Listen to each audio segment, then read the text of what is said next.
Because all these video editors are relatively obscure and complex. If I wasn't doing it every week, I suddenly realized I didn't remember how to do it. Morning, boys and girls, and welcome to the Leisure World Photography Club meeting, March 12th version.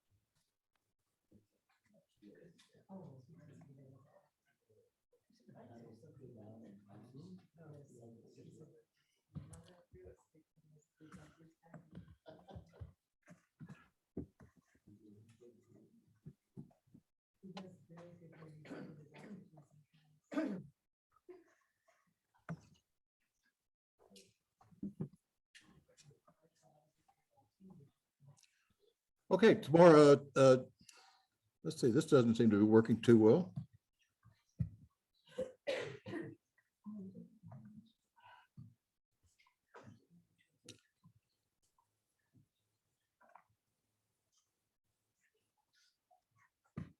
Oh, did I share too soon?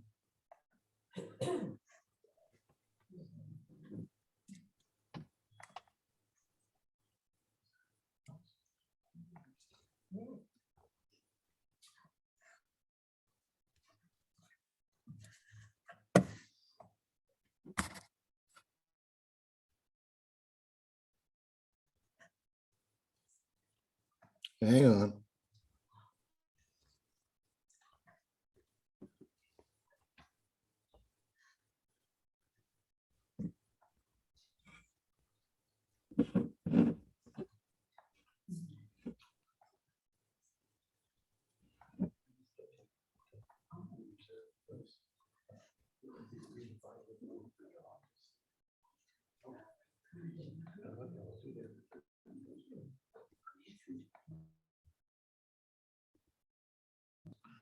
Well, without further ado, good morning, boys and girls. Let's go ahead and get started. Welcome to our members and guests. Do we have any guests today? I happen to know there's one. Dan, you want to stand up, introduce yourself, tell us what your manner is and what your interest in photography is. I'm Dan Wilkinson, number 61.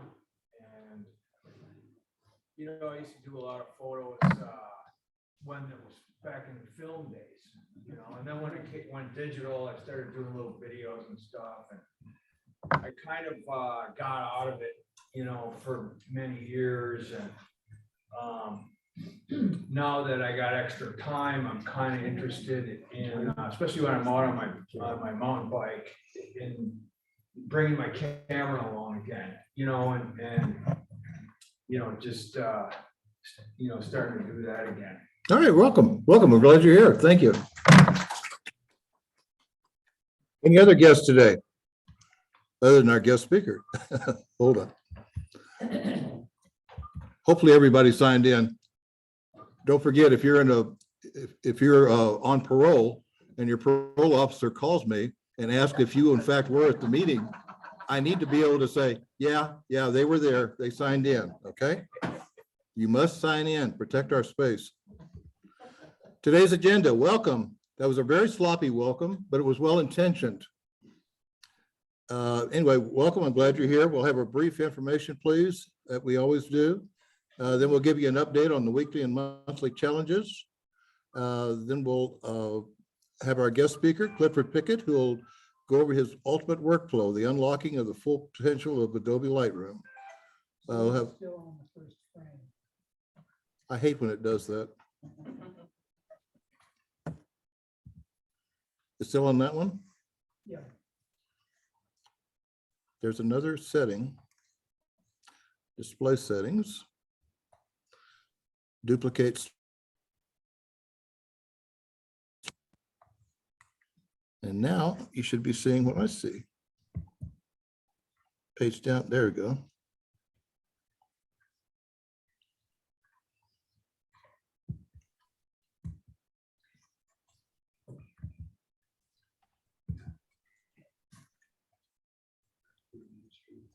There we go.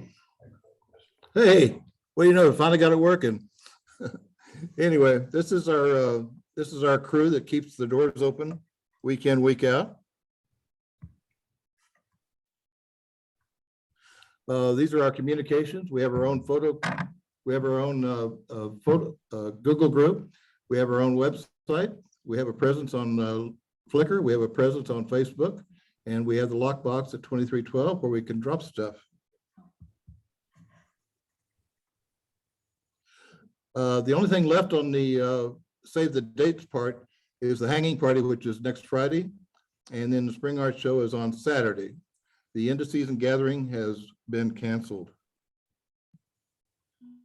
Here's where we are today, March 12th. We have a guest speaker. Don't forget, we're dark next week for the Spring Art Show. On the weekly challenges, we only have one regular one left. That's turquoise on March 26th. March 26th, you can also show your Highland games if you want to share those. The links have already been presented to the group. Hopefully you have those. The monthly challenge is music. Deadline remains March 31st. And those you can turn into the lockbox or bring to the March 26th meeting if you like. The weekly activities, we have our guest speaker today. And then next week, we are going to have next week is dark, and the week after that, we're going to have a studio shoot in the art studio. We'll meet here briefly on the 26th, brief business meeting, and then we'll go next door, and the subject will be black and white photography. More details are to follow on that. Charlene has graciously volunteered to set up some black and white scenes for us. I'll give you all the details in an email later. And she'll have, is it 3 or 4? 3.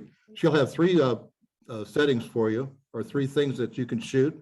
And then she is also given the idea, you can also step outside and photograph your take on the new landscaping there next to the ballroom.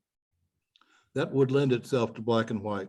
And also, there's nothing wrong with looking out over the bridge behind the art studio and taking a shot or 2 of that scenario, and maybe even catch some of the koi in the pond below. So so that'll be the activity for March 26th.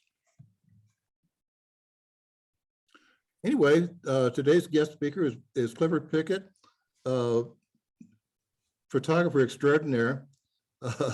He does a lot of things. He consults with a lot of different companies, and he's an outstanding educator as well. So I'm going to attempt to turn things over to Cliff.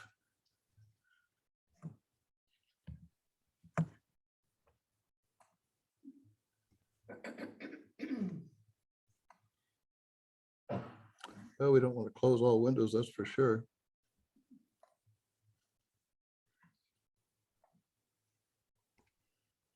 I should be able to share my screen. I'm not going to do it yet, though. Morning, Cliff. I'm going to turn this over to you. Can you go ahead and try to share your screen and see if there's any technical difficulties there? Sure.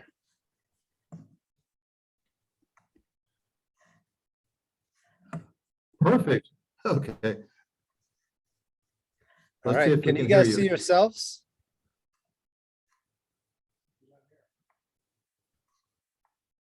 Can you hear me?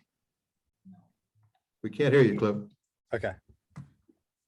All right. So I'm just going to stop my share for a second because I want you guys to see me full screen, and I want to see you guys There we go. actually. Gallery view. Okay, good. There we go. I'm starting to hear you. I Now can you can take hear care me? of that with a little bit with our volume right here in the. I can take care of that with a little bit with our volume control in the. In fact, I don't think it's on. Well, go ahead and turn the amplifier on. Stand by. Sure. I'd like to say that this went very well in dress rehearsal, but it didn't. Yeah, it's that big.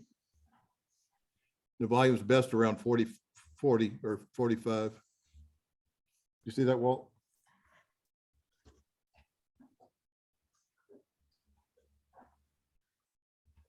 That's it.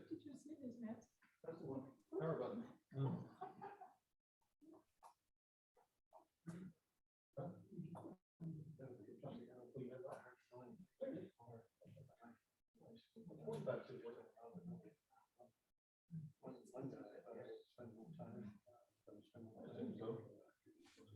Try now, Cliff. Testing audio, testing audio. Good for the folks on the Zoom. Can you guys hear me? Yes. Is that better? We're still working, Hank. Stand by. Can Oh, hear we're you gonna- well. okay.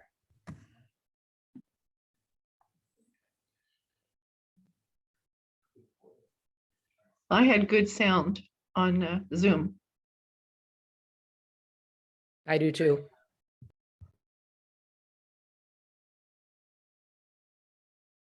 Sounds good on my end. It's much better sound than there was in the theater for the computer hour. Much better, clearer. We'll do this in person next time. I was in Arizona yesterday.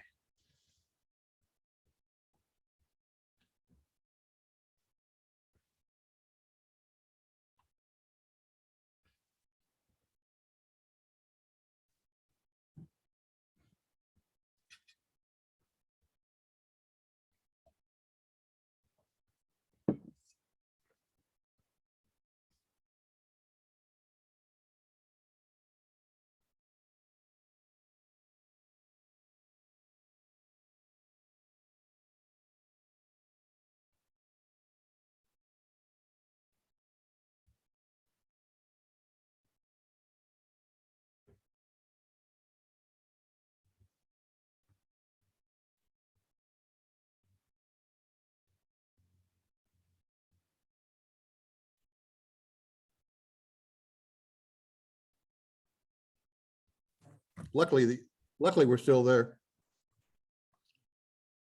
I thought I was fiddling with the sound. I was fiddling with the internet. Luckily, we're okay.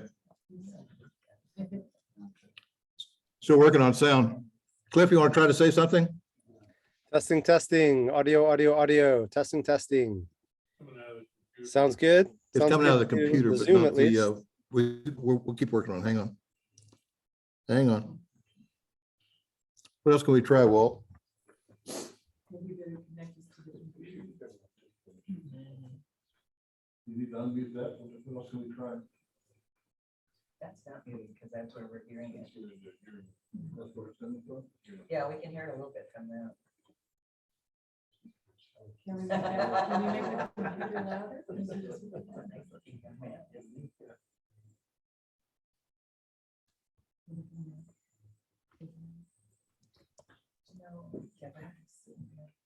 I met him thinking. I have a feeling TC's not the right one.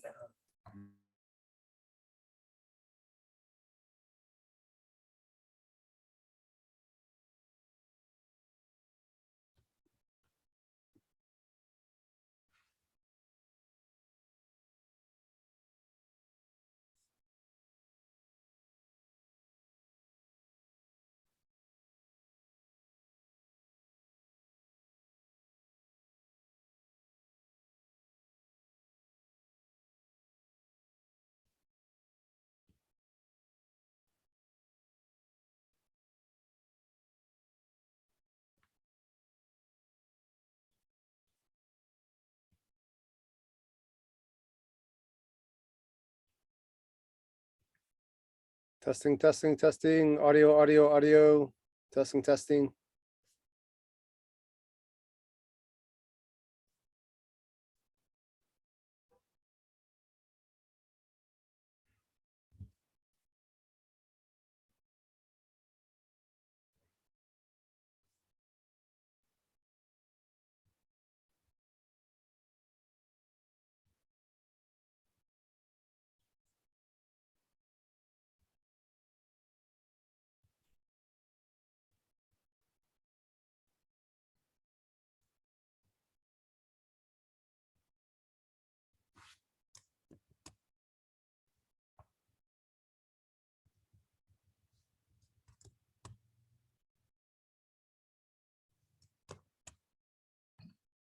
Cliff, ooh.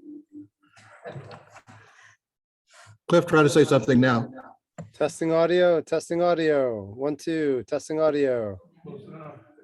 We can hear you. That counts. Let's go. Let's get started. All right, let's do this. We already knocked enough time off of this. And I tend to go overboard anyway, so you guys can just feel free to cut me off once we start going past time. So we have off to a late start. How you guys doing today? Good. I like that energy. Okay, so I have nothing planned.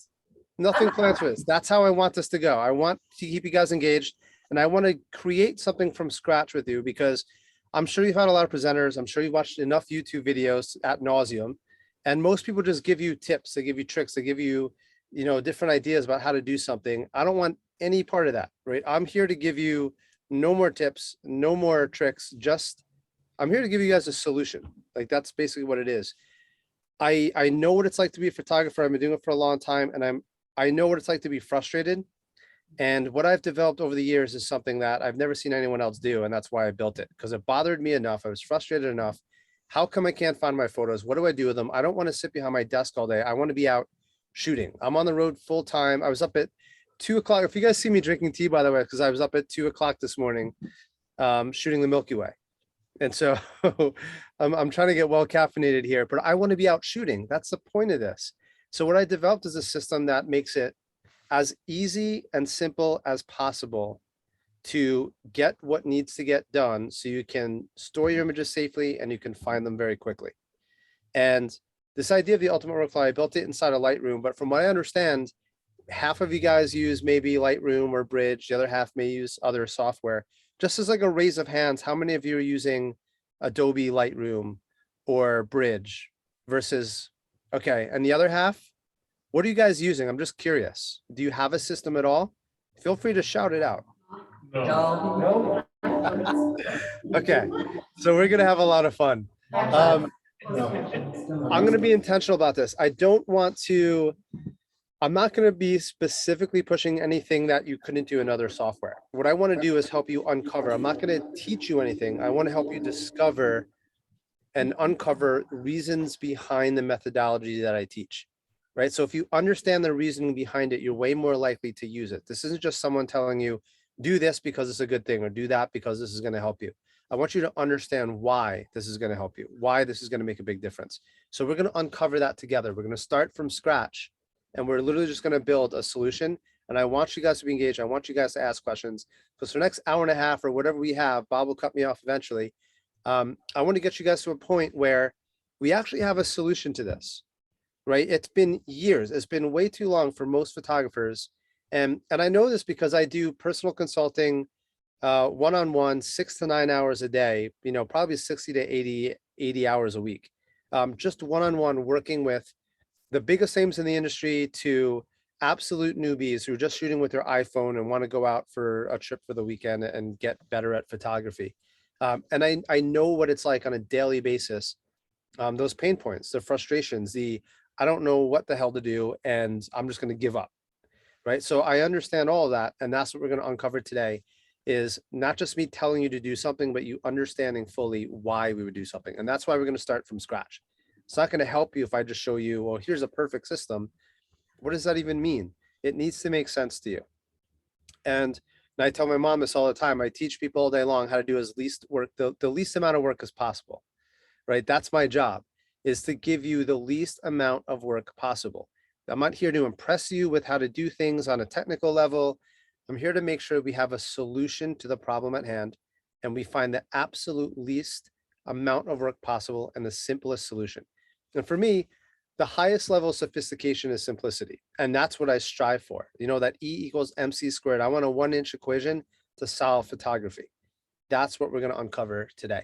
I happen to be using Lightroom, but you can use these principles across anything, really.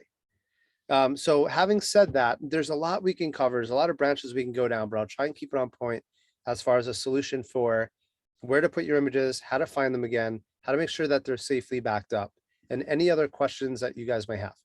So first things off the bat, to make things as simple as possible, I always start with one catalog. That's a question I get a lot. You only want one catalog. And I don't understand why I get this question all the time. If you're going to go into a library, Adobe does use, the library analogy quite often, and we'll uncover that. If you're going to go to a library and look for a book, wouldn't it make sense to have one catalog? Like imagine going into the first floor and they're saying, you know what? We don't have that book. Check on floor 2. Now you have to go to floor 2. You know what? We don't have that book. Check on floor 3, floor 4, floor 5. That's the equivalent of having multiple catalogs. Lightroom was never designed, as most other catalog systems are not designed to be used in multiple catalogs. The problem is you never have all of your images in one place. How can you search for anything, right? We need one system, one directory to search across every picture you've ever taken, right? And another question I get all the time is, well, do I delete anything? No, I actually don't delete almost any of my photos. I don't care if they're good, bad, ugly, they're out of focus. I don't take the time to delete my images, right? And we'll get into that a little bit too. So we have one catalog. We have one place to store all of our images. I usually use one camera and I use one memory card. Right? If you can see that there, one memory card, 512 gigs. You can get a 1 terabyte card now. And there's various reasons I would do that, but mostly because I don't want to take the time to delete my images. I want to take the time to find my images instead. Right? So let's get to it. And I want you guys to stop me, ask questions along the way. I want you to challenge me if you can. And I want to help us uncover together a solution for you guys that's going to make sense no matter what software, because software is going to change, right? Adobe happens to be the premier platform now, but what about 5 years from now? What about 20 years from now? Think about that, right? We want to find a solution. And I've worked with the US government before about creating a directory for them and an archive system for them. I teach at NYU about this. We want a system that is going to be rock solid. I'm in a lot of my students' wills, actually, because think about it, your images, these are family heirlooms. These are really important. And I know a lot of you may be already the family photographer, right? How many of you guys are the family photographer right now? You know, if you take yourself seriously as a photographer, everyone's going to point you out. Now you're responsible for that. And that's a big responsibility. We want to derive a system that helps you find the images quickly and also make sure that they're safe and sound, and have it be so obvious and intuitive that someone else years from now can look at that and make sense of it. It needs to be robust enough and simple enough that it will withstand the test of time from various softwares, various platforms, and various generations. So we're not talking about a simple solution just for the next year. What I do, what everything I show you from here on in, and this is that we only have an hour, hour and a half, something like that. I do these boot camps over 2 days. We'd spend about 16 hours doing this. So you are going to get a Cliff Notes version of this, right? But what I'm going to show you is every step of the way, everything we do, we only need to do once, right? That's the promise I'm going to make for you. Everything you do, you don't have to do it again.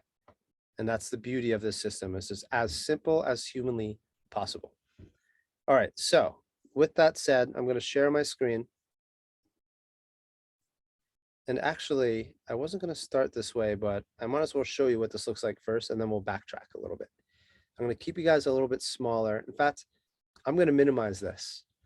Now, if I'm in the way, let me know, because I could stop my video entirely. I want you guys to be able to see my screen here.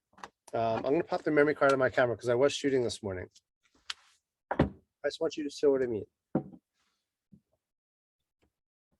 So usually I tell people what's as simple as possible is just one. And I narrowed it down to literally a one-click import when I go to import my files, right? So what I did is I just took the memory card out of my camera, and I don't delete my images. I started with the new card, so there's not too many images on there right now.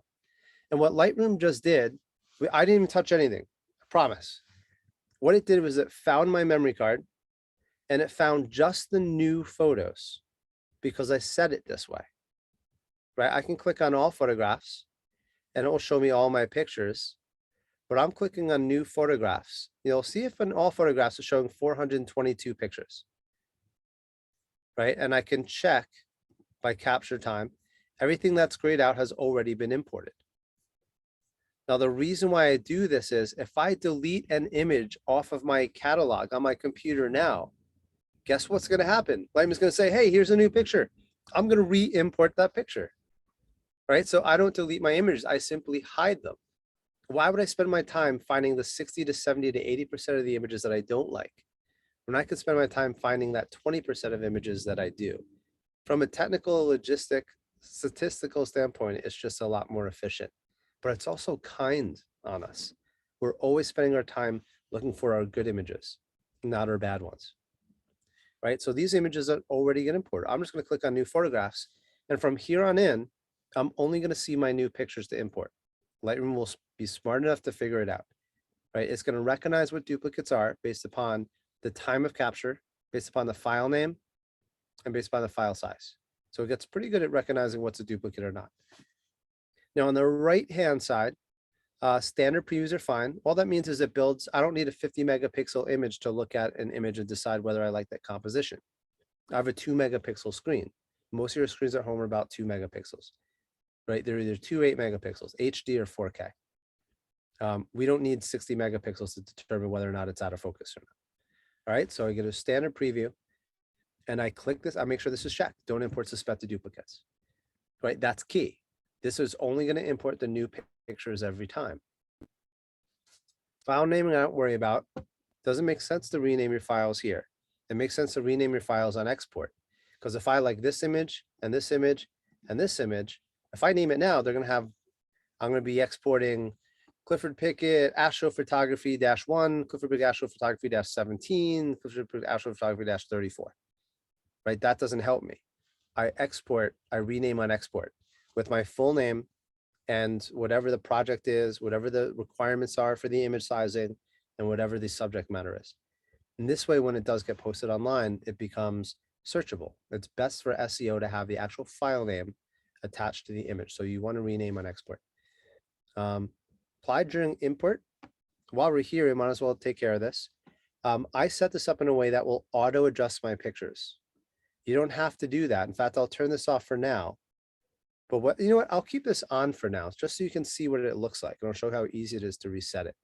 But for most of my students, they like the idea of only importing new pictures, auto adjusting their pictures, and I put my metadata inside of every picture I take. Right, so if I click on edit, here's what this looks like. I'll do Clifford Pickett. Now I want you to do this once. You don't have to do this now. I'm just kind of demoing this for you, but I put my copyright information, all rights reserved. I put my website, and under creator, I do the same thing. And this is important. I put my email address, I put my website there. I'm giving people a way to contact me.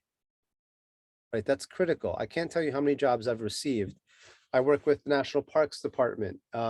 Actually, one of the reasons why I'm out here is because National Parks Department reached out because of an image that I took in Death Valley.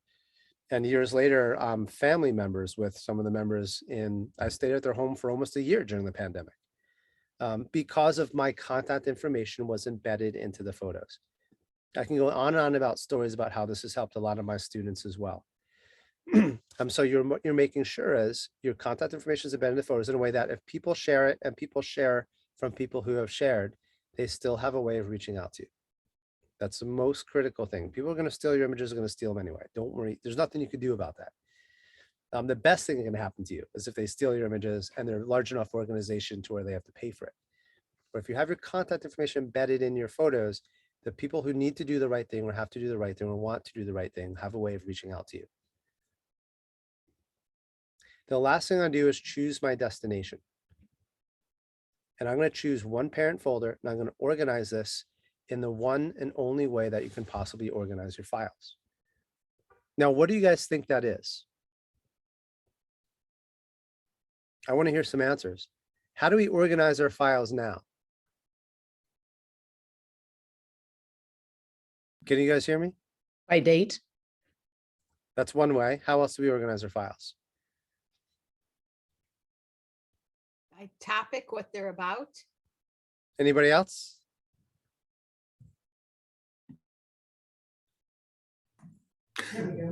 Yeah, by date and by topic. By date, by topic. Okay.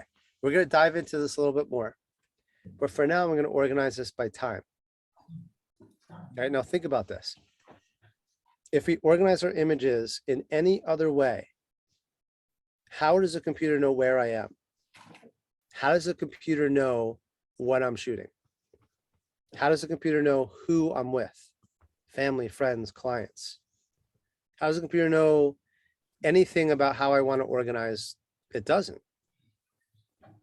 What's the one thing and the one thing only that will work across any camera, any subject, anytime, any location. Personal, professional, China, United States, 2075, 1932.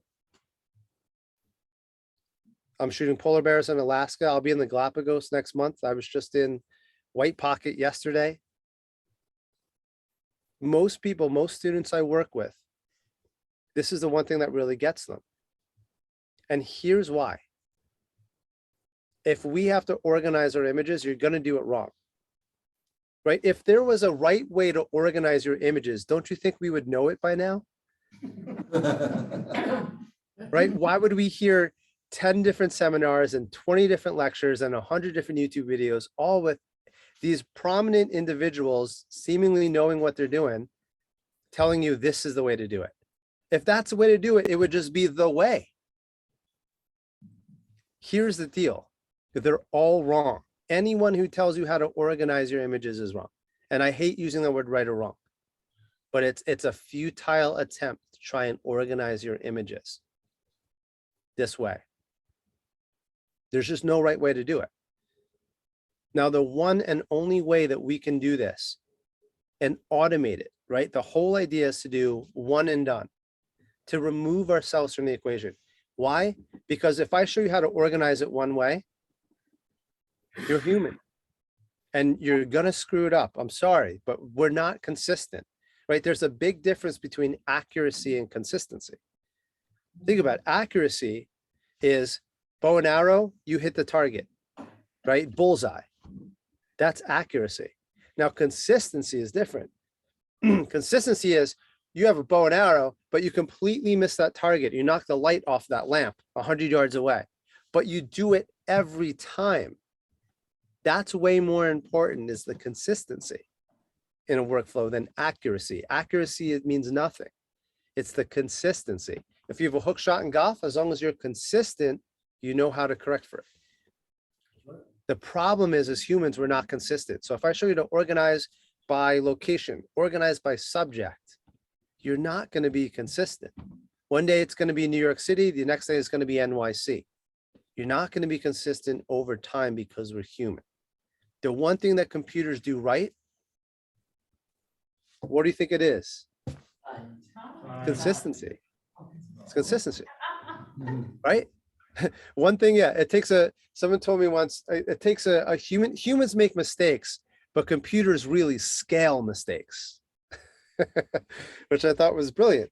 But so what I'm most interested in is consistency. So how do we maintain consistency? The one thing that we can do to organize our files is organize it by the one thread and the only piece of information that is consistent no matter where we are, what we're doing, who we're with, what we're shooting with, all of it. And that's time.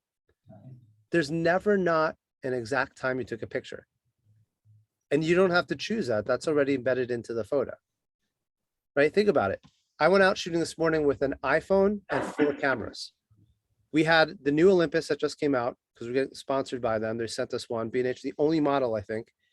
We had a Canon, we had a Sony, I had an iPhone, and then we had a drone. Imagine me trying to organize that in any meaningful way. And I can do it, but imagine me doing that tomorrow and the day after and the day after. I'm not going to be consistent. But the one thread between every photo, that's going to be time. And that's why I'm organized by time. We're going to go through this again. I'm taking a detour here to show you my actual workflow. And then we're going to build this from scratch and we'll go through this. Now, everything I just showed you, and I know it's a lot I'm throwing out at you. I'm trying to do this a little bit quickly. I do private lessons. I'm happy to show you guys and walk you through it yourself. I also do the boot camps where we spend over 2 days starting from scratch. But I really want to help you understand and discover for yourself the methodology and the reasons and a solution. You don't even have to use the software. Once you understand these concepts, it applies anywhere, anytime. That's the whole point. But what I did right now is show you, and this is my actual workflow, and then we'll start from scratch, is this is it. I don't have to touch anything from here on in. Next time I put my memory card in fact, I'll show you this. It will automatically find the memory card, automatically select new photos, automatically choose all the options, standard previews, only import the new pictures, put in my metadata. automatically adjust my photos for me using Adobe's Sensei AI technology, which is crowdsourcing how people edit their photos. It's not just a computer algorithm anymore. It's a neural network, AI, and then put it in the right place for me. There's never not an exact place where my images belong now. There's no question. Doesn't know what client is, doesn't know where I am, knows what time it is.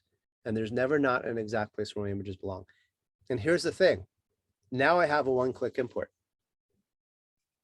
I have to do nothing from here on in. So watch what happens. I'm going to import this. Let me move this out of the way for a second. This little bar there. So maybe you guys can see this. I'm just going to click import. Now I'm targeting this folder here, new photographs. So I have much larger drives for my older photographs. These are my new pictures. I'm click import. I'm just going to import these photos. I don't have to choose anything from here on in. It knows exactly where they belong. Now I'm going to do this from scratch with a whole bunch of random images. I should create a folder just called random images. And I'm going to show you how to build this catalog from scratch, where to put it, how to import these, and we'll go through how we're going to organize and find them again, because they're two very different things. How you organize your files, irrelevant. How you find your images is actually quite important, right? And most people combine the two. You think where you organize it is where you're going to find it, and that's not the case anymore. It's just how we've done it our whole lives, right? You have a business card someone gives you, you put it somewhere, you have to go back there to find it. You don't have to do that in the digital world anymore. Where you organize is going to be different from how you find your images. And it's a profound thing once you understand why, not just the how, but the why. I'm here to show you how to do anything today. I'm here to help you uncover solutions. And once you understand the why behind this, you can apply this no matter what software you're using or what stage of the process you're in. Okay, so it's almost finished importing these images. When I click on this, I don't want to remove my memory card now because it's still copying these. You'll notice that it doesn't allow me to move my images, just a small little side note. That's because if my computer dies, which actually looks like it is running low on power, I'll have to charge it soon. If it dies, you could corrupt the memory card, right? So it's only going to copy the images. Again, that's perfect for me. So if I go out traveling, I'm on the road full time. If I go to Galapagos next month, I go to Antarctica, I go wherever, I only have to bring one large memory card with me, right? I don't even need a backup drive. If I have one large memory card, 512 gigs, 1 terabyte, as long as it's large enough to hold me for the duration of that trip, I'm only copying my images. Guess where they're staying? On the memory card, right? If they're staying on the memory card and they're going on my hard drive on my computer, my images are always in 2 places. And then I set up an automated workflow through Backblaze typically, or CrashPlan, that will just, without me doing anything, because remember, we're inconsistent, it'll just back up online all the time, as long as I have internet connection. Right, so we have a one-click workflow for everything now. What I just did is click one button and it will auto adjust the pictures, put them in the right folder. If I can right click, go to folder and library, it'll put them in the right folder by date automatically based upon the embedded metadata. Here's the pictures from this very early morning. Right, we were shooting some night photography. Nothing I need to do. Now watch this. I can take my memory card out just to show you this workflow, and then we'll start from scratch. I just much prefer to show people by example than to just throw some slides together and pretend like everyone's got this all solved but you. That's not the case. I'm going to show you my very messy truck camper right now. Let me put this on aperture priority. I still have night settings on. Actually take a decent shot here.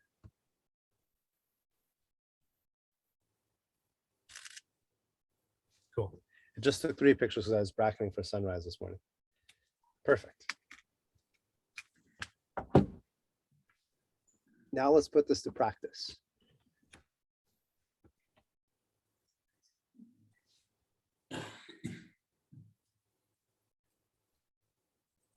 Just so you can see, hands off. I just put my memory card in. I didn't touch anything. Here's your new workflow. Import.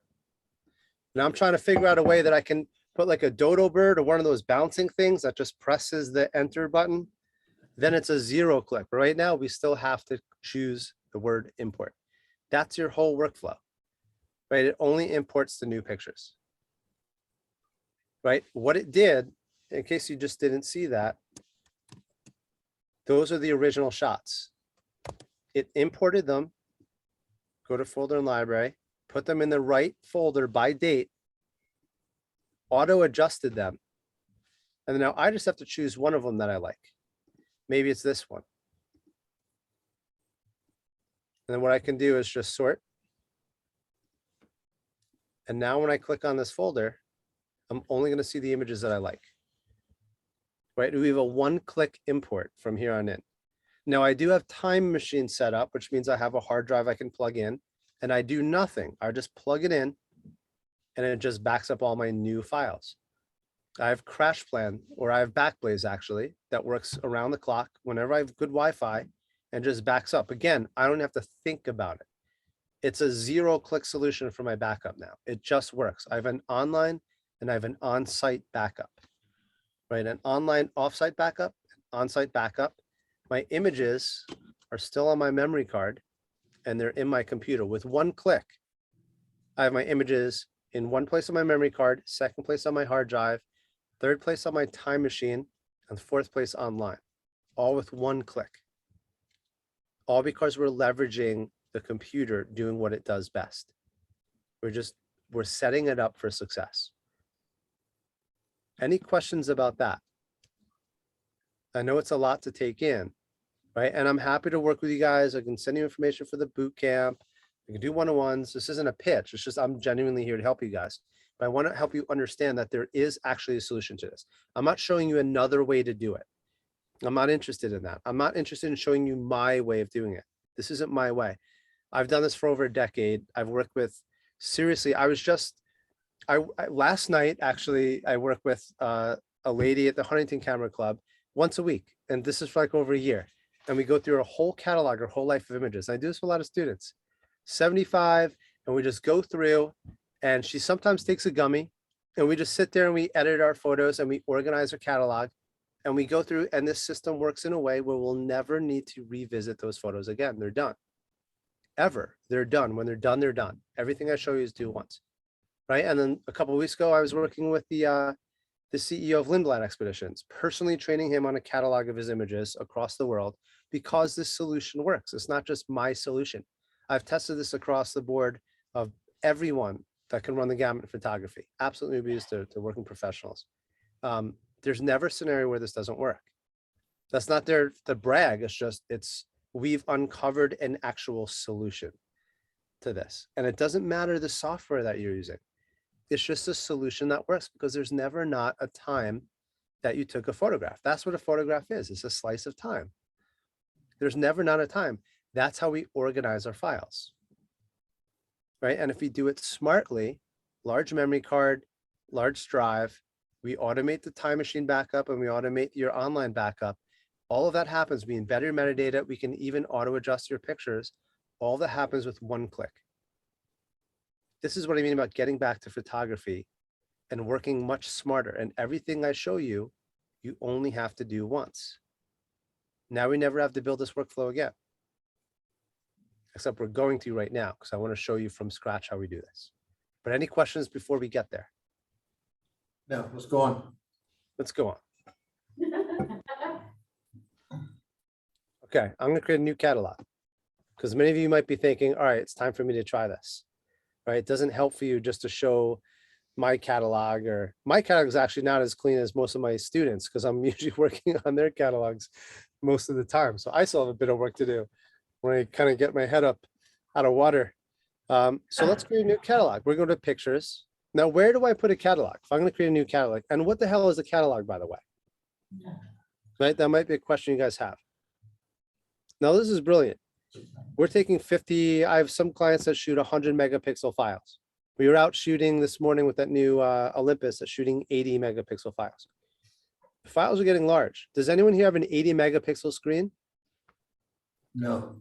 That's why we have a catalog, right? Just like a card catalog in the library They're not sitting there looking down the shelf. Could you imagine going down every aisle, every row, looking for a book?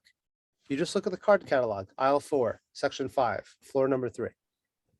Much, much faster when you have a catalog, right? We're not taking film prints anymore. We're shooting hundreds, if not thousands of images a day. We're shooting video, we're shooting iPhones, and all of it's merging. And by the way, which I didn't mention, those 4 cameras I was shooting with, the Sony, the Canon, the Nikon, the new DJI, the Olympus. We didn't have the Nikon, the Olympus, scratch the Nikon. I wish I had the new Z9. I know someone had a Nikon hat on there. All these different cameras, doesn't matter. I just click the import button, same thing, same button, import, import, import. Guess where they all go? In a folder by today's date. Well, what do you need to separate them out for? We don't need to. Let me turn this filter off. I can go to metadata, and I can simply sort by camera. Right? You don't need, there's so little work that you guys need to do if you understand how to use this program or any similar program, as long as it's in the database wisely. Most of the information you think you would need to create is already in there, right? Including GPS, we'll talk about that. All right, so let's actually create a catalog. Now we understand the importance of a catalog. Where do I put it? Right, I do a whole class. If you guys are interested, just shoot me an email. All right, I'll put my website up there. You can just Google my name, Clifford Pickett. I'll send you some links. In fact, I'll send you a whole bunch of different files that I have because we don't have time to go through everything. But I have this whole workflow kind of laid out already. Here, this is my Cliff Notes of everything you need to learn if you're using Lightroom. Right, it's all broken down. And I can also send this visual roadmap, which if we have time, we maybe have to do another session just on editing. But it's a visual roadmap. So you're not just learning another video about how to edit someone else's beautiful photos. And you look at your own and look, well, what the hell do I do now? Right? You're going to understand there's a methodology behind editing your photos too. And if we have time, I'll at least briefly go over that. All right. So you can feel free to shoot me an email and I'll send that info to you. But when we create a new catalog, and also if you're interested, I have a whole thing. If you are using Lightroom, I've done several classes on B&H on nothing but how to speed up Lightroom. And this falls under that category, right? Speed. Our time is the most precious thing we have. And I appreciate you guys taking the time to listen to me today. There's a lot of other things you can do, right? And I could be napping right now. So all of our time is important. And so one true resource that all of us have, and right now is the most we have of it. So we want to make use of it. And that's why we're here today. So I want to make sure we have the fastest setup possible. If I'm going to create a new catalog, and I'll call this, is it Leisure World? Is it with a Z? No. Yes. I saw a Z somewhere, Leisure World. Okay. LWPC. Is it with a Z or no? Did someone say a Z? Yes. Is it? Okay. I could tell. LEISURE. It is. Okay. Oh. Leisure World. And I'm going to say LR catalog. Now, where do I put it?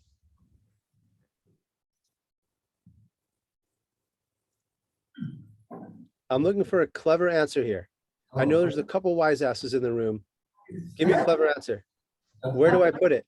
I put it on the fastest location possible, right? This catalog is really important. This is the bottleneck of your entire workflow, right? It's like going into a library. You can have the library perfectly organized, and then you have some real slow, hungover teenager working behind the counter of the library trying to find your book in the catalog and doesn't know what they're doing, right? This catalog is the bottleneck in your whole workflow.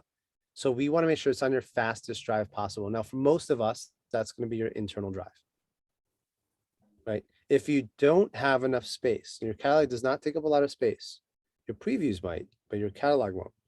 Then we can get an external SSD, right? There's a few I can recommend. It's not an issue. Again, shoot me an email. I'm happy to make personal recommendations for you. But get an external SSD. They're about 10 times faster than your internal drive. I've tested this out. I can show you the numbers. It blows people's minds how much faster they are. But your internal drive, even new computer over the last 5 years, even maybe longer now, they're all internal SSD drives. So you want to keep it on your internal drive. And if you don't have enough space, put it on external SSD. you do not want to put this on a spinning disk drive. Right? You don't want to put this on one of those large 8 or 10 or 15 or 16 terabyte drives. You can put your images on there, but your catalog, that's your bottleneck. That's the most critical part of your workflow. So we're going to put this, let's put it in my pictures folder. Makes sense, right? That's the default location. As long as I have enough room on my drive, that's where I'm going to put it. In fact, I'm going to put it in a new folder. We'll call this Leisure World presentation. There we go. So now we have a folder. Now for you, I would put it in a folder called master catalog. Again, because you just want one master catalog. We don't need multiple catalogs. If you are using Lightroom and you have multiple catalogs, I can show you how to merge them. It is important that you merge them, and you can do that in a safe way. So we create a new master catalog, just like we're doing now. And then you can import all of your other smaller ones into this new master catalog. All right, I'm happy to walk you guys through that. We're going to click create. What you're noticing is it needs to close my catalog down in order to import the other catalog. You can only work on one catalog at a time. So another reason why you only want to use one catalog. Then when you go to share your images, you can share them through Adobe. You can share them through Lightroom. It's easy to do. You build a collection, you share it, but you can only sync one catalog. If I'm shooting on my phone, I'm making a living as a professional photographer just shooting my iPhone just about all the time now, actually. How do I get my images into my catalog? Through the cloud. It's seamless. I can leave my computer at home. In fact, I taught a whole class on Kelby just on how to do this. Just Google my name and Kelby and you'll find that course. It's a Lightroom mobile course. And just wirelessly, because it knows what to do. It organizes them by the date. And it's just very easy to do. It really is. It's very simple as long as you understand this methodology. Okay, so now let's see if Lightroom opened up. We'll go back to our pictures and we'll go to here. And let's see. Oh, maybe it didn't save yet. Let's see. Oh, there we go. Just took a second. Okay, so we have nothing in here now. We're starting from scratch. Whether you have an existing catalog, you're starting from scratch, this is the best place to start. Sometimes you have to tear everything down to fix it. And if you have an existing catalog, again, we can go through some of the questions you guys have on how to fix it. Actually, we'll cover that in a few minutes. So now let's bring some images in here. And I told you before, I created a folder, just random loose images. In fact, you know what? Let's just call this maybe chaos. That might sound a little familiar, at least feel a little familiar. Now, how do we get our images in here? We just drag them. And Lightroom will import your pictures. Now, for now, I'm just going to add the images. Let's see if I can move this over. There you go. You'll see this add at the top. Right? All that does is allow, it should not say add. What it should say is point to. In other words, we're not moving our pictures. We're not copying them. We're just adding them where they are. They're in a folder just called chaos. And I'll just click import.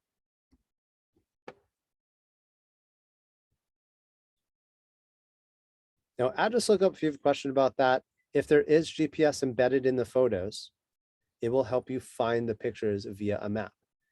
This is typical if you're shooting on a mobile phone. So I'll say enable. Why not? There's not that many images in here. Now, how do you know if there's GPS? You'll see this little pin here. It looks like a map pin. Right? If I click on one of these, it'll take you right to where I took this photo in Westchester. Right? So now you can actually build on a map where all of your pictures are. It's kind of cool. It's not essential, but it is kind of cool to be able to see. And you can kind of hover over every location and scroll through all the images at that location. I don't want to go too far down that rabbit hole, but it's kind of a nice feature to know about. All right, so we have all of our images in chaos right now. So we need to organize these, right? So let's do this. We're going to create a folder. And we're going to do it the way typically people do it. We're going to do maybe trips. And then how else do we typically that I see do? They're doing it by family and friends.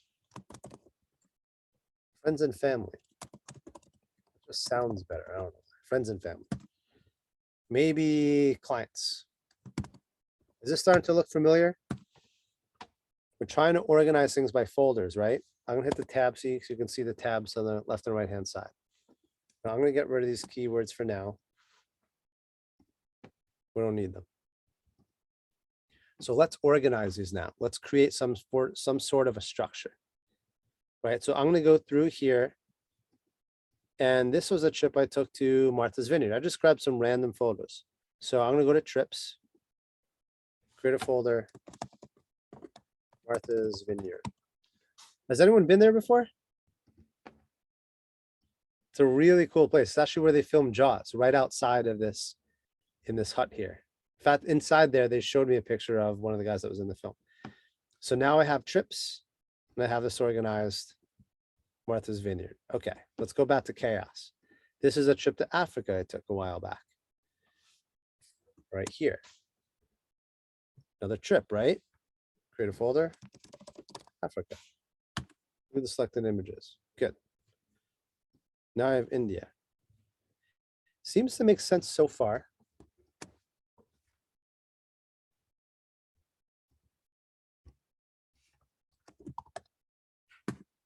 Okay.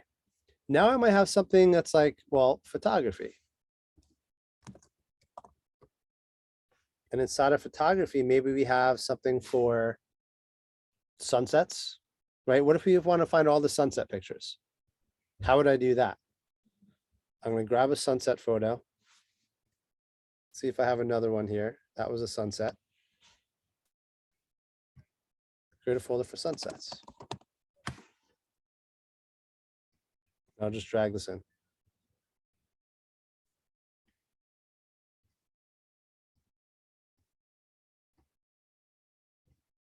Here's the problem right here. Is anyone noticing a problem yet? What if I have one for portraits, right? It's another one. And maybe you want to find all of your portraits. See one for portraits. Let's bring this in here, portraits. All right. If I want to find my portraits, here's the problem. This is no longer inside of Africa. If it goes into Africa, it's no longer inside of portraits. What if I have a client, like for here, I was shooting for the Masai Mara. I was shooting for, who's I shooting for? The Fairmont Resorts, the Masai Mara, the Fairmont Resorts, the Masai Mara. So I would maybe have one for clients and I would create one. Fairmont. Now, how would I organize this photo? Because I have to deliver these images. Does that go inside of clients? It's also a trip I took for a week before that. So would that go inside of trips for Africa? And what about this photo? Well, that was in Africa too. Right? So now it's no longer in portraits because it belongs in Africa. Here's the problem, and here's why this will never ever work. I just wanted to demo this for you. No matter who tells you, no matter how convincing they are, this will never work because your images can only be in one place. Right? They can either be in portraits or Africa or clients. Is that starting to look familiar, sound familiar, feel familiar? That's why all of this fails. That's why they're all wrong. There's no way we can organize this that will be meaningful and make sense and be sustainable, because your images can only be in one place. And I promise you, we're here to create solutions, right? This isn't just my way. This is a solution that works. Now we take this image, for instance, we know it belongs in Africa. We know it belongs in portraits. We know it belongs in clients. So here's our solution. We create keywords for it instead, because the keywords now over here on the right-hand side, now you can create and you can apply multiple keywords to the same image in a way that you can't put that image in multiple folders, which is why organization fails every time. So what we're going to do is separate out where you store your images from how you find your images, which is tough to get your head wrapped around that at first, but man, is it profoundly different in terms of a workflow. That's the modern workflow in the digital age. Doesn't matter where you store your images. You can put them all in chaos. Doesn't matter. Why? Because we know we store them by date, right? Well, here's the thing. Right now, I just have chaos. I can click on metadata, and I can organize this by date automatically. It's already built into the pictures. I don't even need to create these years, months, and days. I do it anyway because it's just nice to see it. But you can have one giant folder with 1 million images, and you can just click on date and see all the dates broken down by year, month, and day if you wanted to. It really doesn't matter how you organize the pictures. You don't need a solution for it because it's not a problem if you understand it. The problem is how you find your pictures. So how do we find our pictures? Throw some ideas out at me. How do we find them? We know our images are multifaceted, right? We know this image here is, I need to find it by clicking on portraits. I need to find it by clicking on clients. I need to find it by clicking on Africa. So we know that we need a solution because our images are multifaceted and keywords are them. How do I organize this? Do you guys use keywords at all?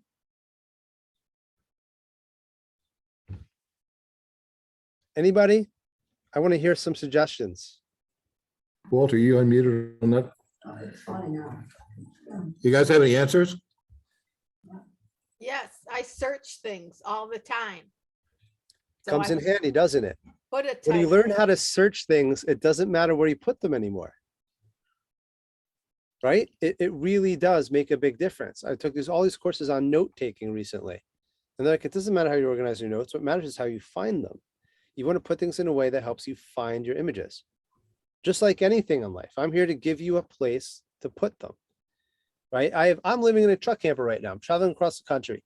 I know where my shirts are. I know where my pants are. I know I have a place for my jackets. I can never find my socks because I have a place to put my shoes. I have a place to put my shirts. I have a place to put my coats. My socks, I haven't found the perfect place. So guess what? I can never find my socks. Right? We need a place to put things, but we need a strategy. I'm not just going to give you random keywords, right? We can have random folders here. Doesn't matter, but our keywords are important. And here's why. Because we can build a hierarchy. And remember, we're doing the least amount of work possible, the absolute least amount of work possible. So it's not in your best interest to keyword this 20 different ways. Who the hell wants to do that, right? There's AI already.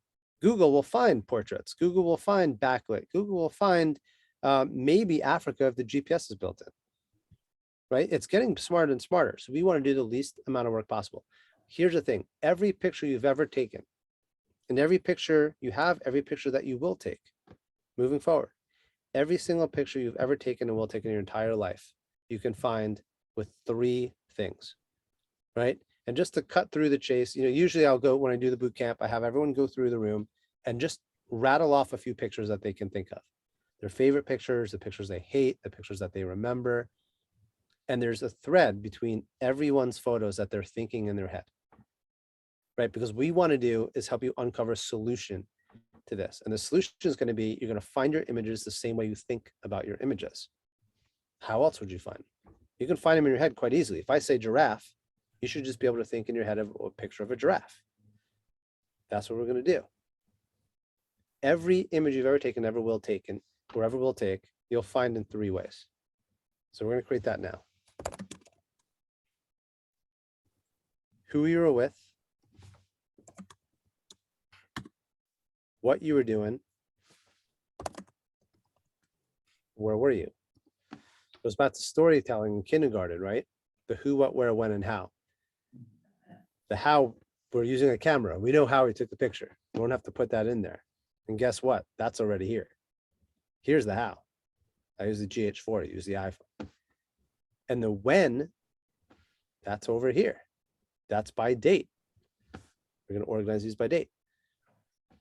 Now, how are you actually going to think about images in your head and how you're actually going to find them? The who, the what, and the where. And every image, there's always going to be at least 1 or 2 of these. Anything more than the who, the what, and the where is going to be diminishing returns. If I want to find a picture of a giraffe, where would I go? Probably go to my Africa pictures. Right? So let's actually put this into practice now.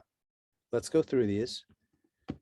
And here, I'm going to put in, this is in Menempsha, I believe. I'm not sure. That's why I take a picture of this, Menempsha. Now, from an editing standpoint, I'm going to command U that will auto adjust my picture. Shift command U will auto white balance it. There's different ways that we can speed things up. But for now, Menempsha, that's in Martha's Vineyard. Technically, I think that's in Massachusetts. Right? So we're going to go to where? We're going to create a hierarchy. Now, everything I show you will only have to do once.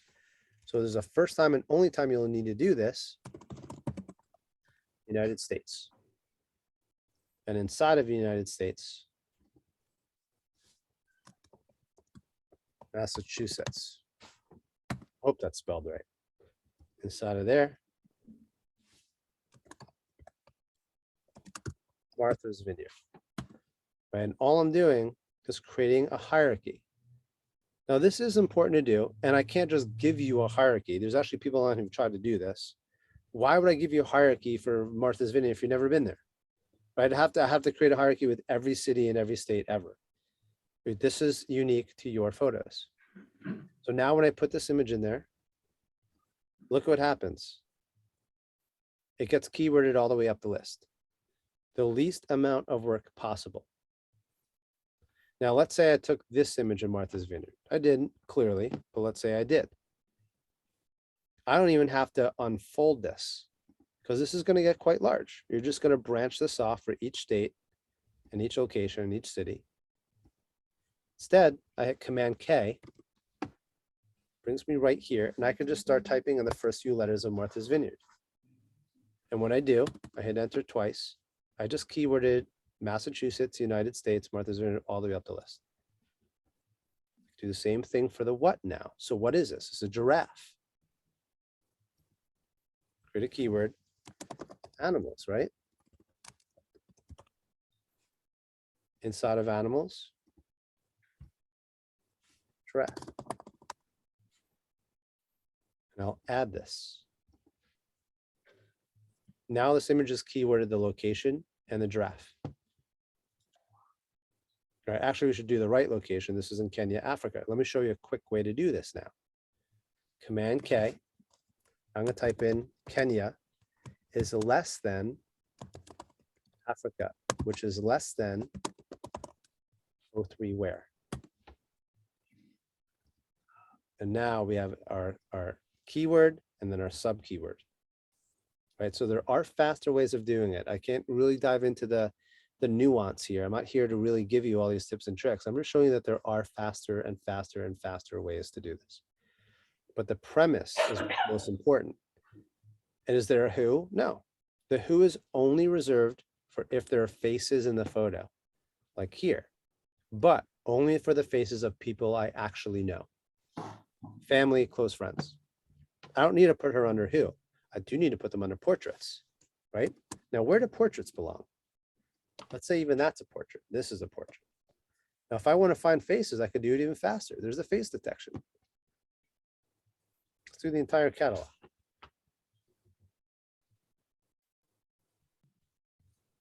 It'll find faces for me. It's pretty cool. I don't know why I found that one, but it gets it right most of the time. And I can put this under portraits.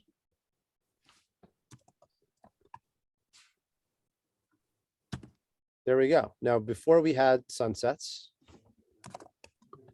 right? I'm not going to add that. We also had clients. Let's build this out. Clients are not a who, they're a what. Why? Because there's not pictures of the client unless you're shooting a model and they're your client. Typically, you're doing client work and there's people in the shot. So clients are a what. Doesn't really matter. Doesn't matter where you put it because you just do a search for clients and you'll find it anyway. I'm just creating some common keywords here. Hit G to go back to grid. Now, what do we do with this? We have portraits, we have sunsets, maybe we have sunrises, maybe we have landscapes, right? A lot of you guys shoot landscapes. Let's just create a few that make sense. Puts out a what? And I was out shooting night photography last night, so maybe we do night photography. Now you're going to start doing this. You're going to randomly put these keywords in.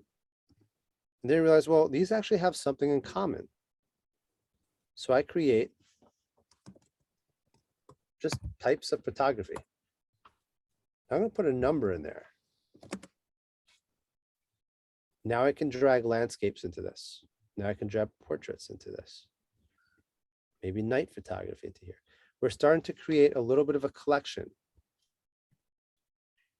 Animals, giraffes go into animals. There we go.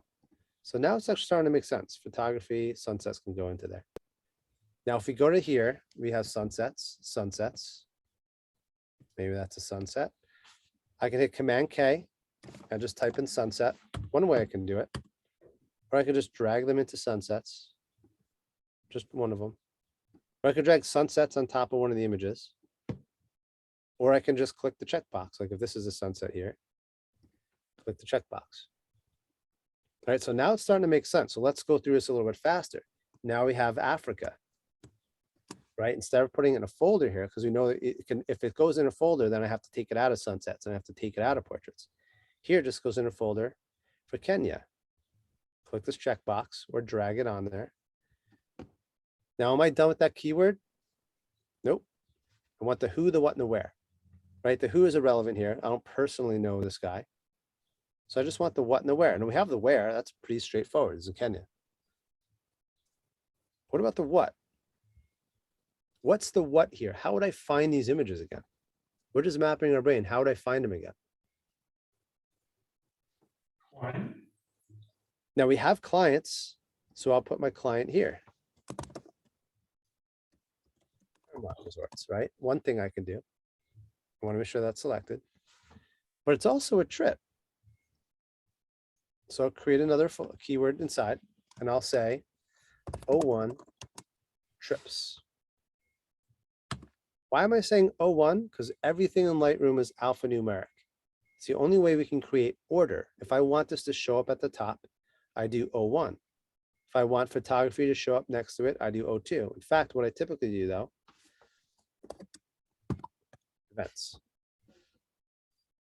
And this is for birthdays, holidays, retirement parties, graduation parties, that kind of a thing. Something, you know, things that stand out as events. Create a keyword for that. Here, trips to me are just nice to have a keyword that just has something stand out. This is my trip to Alaska. This is my trip to Martha's Vineyard. This is my trip to Africa.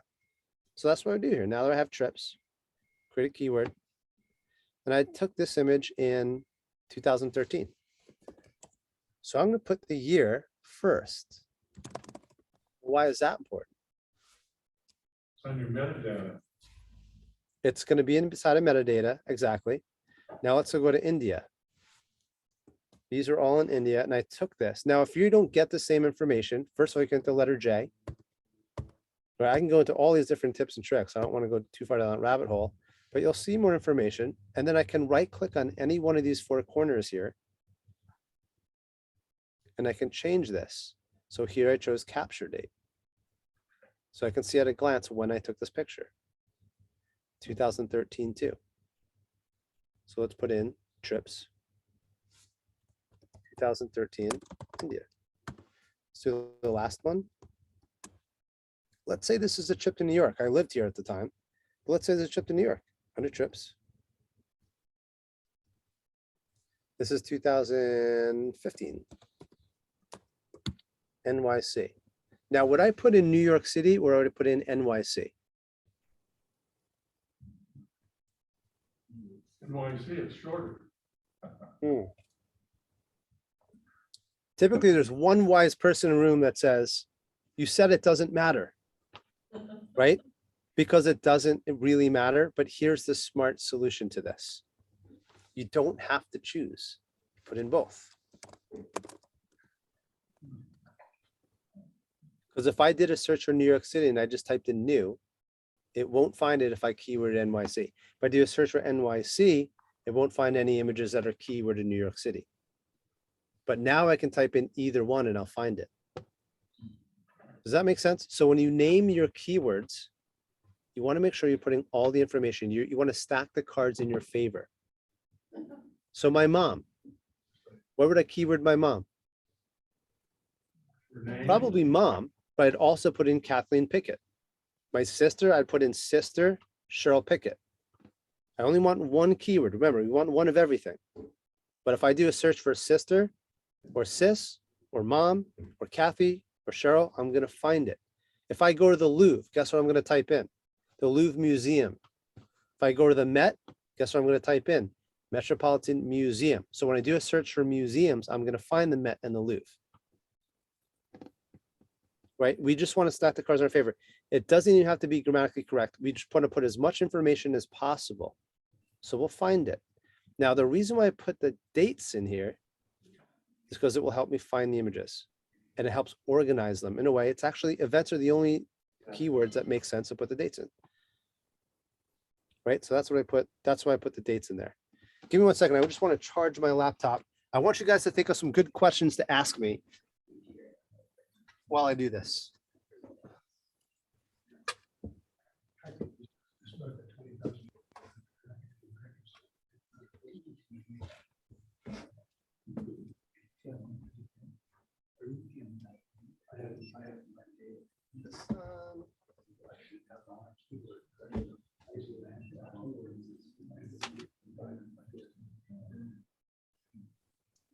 Man, these new laptops are great, but you still have to charge them every now and then. Okay, this should do it. Perfect. All right, so now we're building a little bit of a hierarchy here, the who, the what, and the where. Right, we don't have to go too much further down that rabbit hole, but here's the takeaway. Your images are multifaceted, right? In a way that you can't put any one image in one folder, because the problem with folders that you have to choose. It goes in this folder or that folder. The solution is we separate how you organize your images from how you find your images. Who, the what, and the where. Who are you with, what were you doing, where were you? Now you're going to be able to start finding your images, right? And I promise everyone, you can find your images in 2 clicks. Every image you've ever taken, you can find in 2 clicks. This is the first click. Every picture I took in India, every picture I took in Africa. Here's all the pictures I took in Africa, right? If I put that in there. Now, if I didn't, let's put it in. Drag it into Kenya, right? Here's every picture I took in Kenya. Now, if this happens, by default, this shouldn't happen. I looked for Africa, didn't show me. That's because it's sorting by flat. By default, if you're using Lightroom, will search by hierarchical, which means that when I click on Africa, it's actually showing me all the images that are in the sub keywords. By default, that will happen automatically because Africa itself is a keyword, right? I can take this one image, drag on top of Africa, and you'll see that number 1 appear, right? It's itself a keyword. It's a parent keyword, but it's also its own keyword. We won't go too far down that path.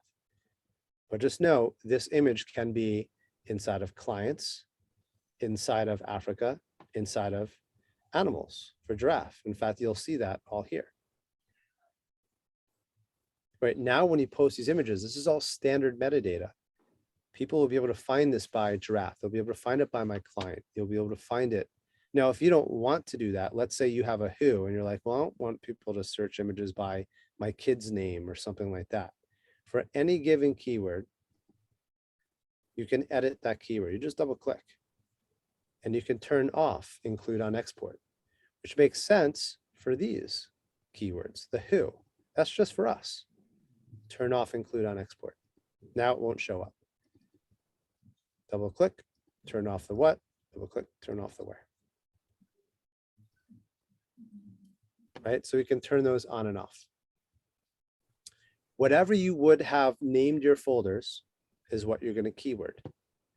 So if you have a folder called portraits, now you have a keyword called portraits. If you have a folder called sunsets, now you have a keyword for sunsets. If you have a folder called trip to Africa 2021, you have a keyword called not trip to Africa 2021.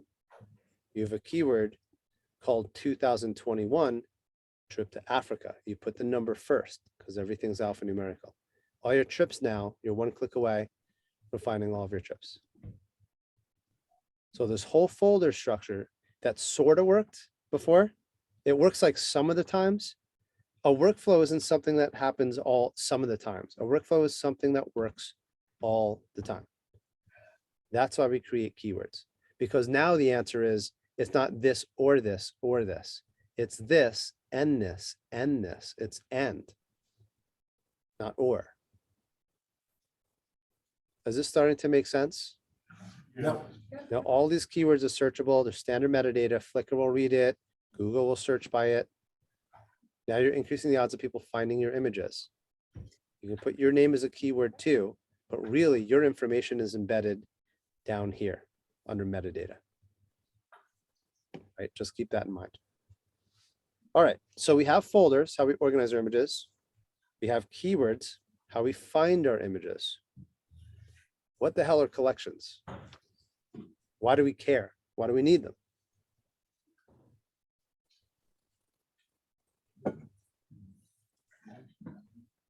Anybody? I use collections to pick the photos I'm gonna work on. Okay. Put a pin in that for a second. Remember I said we could find every picture you've taken in 2 clicks. All right, let's put these India images in here. We did India down here. I don't think we did a location for India, so I'll create. We'll just put it India for now. Okay. If I want to find every picture I took in India, I can just go to India. What if I go to India every year? What if I go back there next month? Or I go to Death Valley every year. We go to Sedona. I'll be Sedona in June. In fact, I'm going to tell you guys about that because I just put together a workshop in June. I'd love to have you guys join me. What if I go to India every year? With the year first and then the India. Every year, it gets keyworded twice. One is the location, India. Every picture I've ever taken in India goes here. And then if I go back there next year, it'll be 2023 India. The year after that, 2024 India. It gets keyworded twice. One is a trip, the other one's a location. So I never have to worry about it. If I click on Death Valley, if I click on Africa, if I click on India, every image I've ever taken in India will show up. And then I can narrow it down further here. So all it does is go to all your pictures and filter by the keyword India. But then I can say filter further by date, and it'll list all the years that I've been in India. I just like to have one more click, just so I can just click each year, and I can see at a glance all the trips I've taken.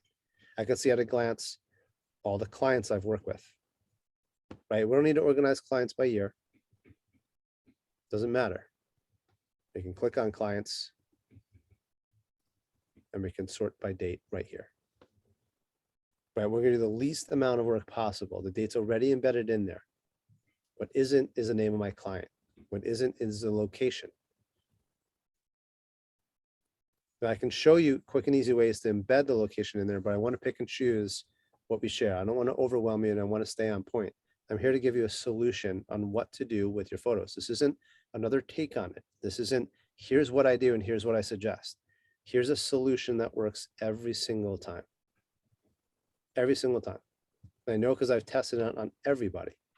We have where we put our images, we have where we find them, but this is the first half of the equation. We keyword it. Giraffe inside of animals, Africa, clients. We do that for all our pictures. Whatever your folder names are, we have keywords. If I want to find all my pictures from India, just do a search. First 2 letters, double click, all my pictures from India. That's the first half of the equation. I don't want to find all my pictures from India, right? I probably have 30,000 images from the month I spent there. Africa, I have almost 5 terabytes. I lived with the Maasai warriors for 2 months. And we photographed them around the clock. There's an organization called Big Life. Right, in fact, I may have a few images in there. I'm not sure if I put them in there. I don't want to find all my pictures from India. I just want to find my favorites, right? No one looks for their bad photos. You want to find your favorites. So here's the thing. Again, a methodology, a solution, an approach. It's not just here's a tip. Most people only separate their images out by all or nothing, right? We have 2 ways to do this. We don't want to look at all of our pictures from India, all of our pictures from Africa, all of our pictures for a client. We want to find the best ones. But there's a little bit more nuance to that, and here's why. We have 2 options. I can go to attribute, and I can filter by flag. So in other words, I hit P for pick, P for pick, P for pick. And I can filter just by my flags. Kind of works. Turn it off, here's all my pictures. Turn it on, kind of works. Have you ever listened to an album once and just been able to find your favorite songs? right? And aren't there songs that are the absolute best, but then the songs that just sort of barely make the cut, right? This all or nothing, what they call a binary solution, doesn't work for that reason. It doesn't allow for nuance. And here's what it really comes down to. If I go to Africa, I go to India, I just go to White Pocket where I was last night, or in St. George, where I am right now. There are photographs that I intentionally took, right? The sunsets, a perfect sun flare I have over that spire. I want to edit that photo. That's one of my favorite shots. But what about the selfie that I took? And I took selfies this morning. Absolutely, I did. Right? What about the sign of the restaurant that I ate at last night? That was amazing. What about the goofy shots I took of the, we met these 5 Chinese people that came in, and in White Pocket, the only people that are stuck in a snowstorm, and they were singing my partner Susan here, happy birthday, in the parking lot. Of course we took video. Of course we took selfies. Those are fun shots. Those are memories, and those are just as important as that beautiful sunrise and sunset and Milky Way shot. Where's the nuance between those two types of images? They're very different. You have your family photos. If your house caught fire and you had a catalog of all of your best photos and a catalog of your personal family photos, which one would you grab first? Family. Right? The family photos. Where's the nuance in this binary all or nothing? I need a way to separate out my memories, my goofy shots, my family photos, my selfies, all the photos that I want to see again, from all the images that are just garbage, that are just test shots, that are out of focus, that are overexposed, right? So I need that first separation, but then I need another one. From there, I need to separate all the ones that are my favorite photos of that day, that sunset, that sunrise. I took 15 pictures this morning of this one scene, and I bracketed the images, and I changed the focus on them, and I changed the composition, right? I don't need to see all of them, but I want to find my favorite image. That's very different than that personal selfie that I took, right? So I have my selects, which are my personal shots, my goofy shots, my selfies, whatever, names of the restaurant, all that, my memories, and then I have my favorites of that day. That best shot of the sunset, that best shot of the Milky Way. So I need a way of separating those two. It's important that we make that distinction between those two. So we have all the garbage shots, which unfortunately are most of our images. Let's face it, let's be real, let's be honest. Then we have our memories, our selects, and then we have our favorites of the day. That best shot of the Milky Way, that best portrait I took on the streets of Jaipur.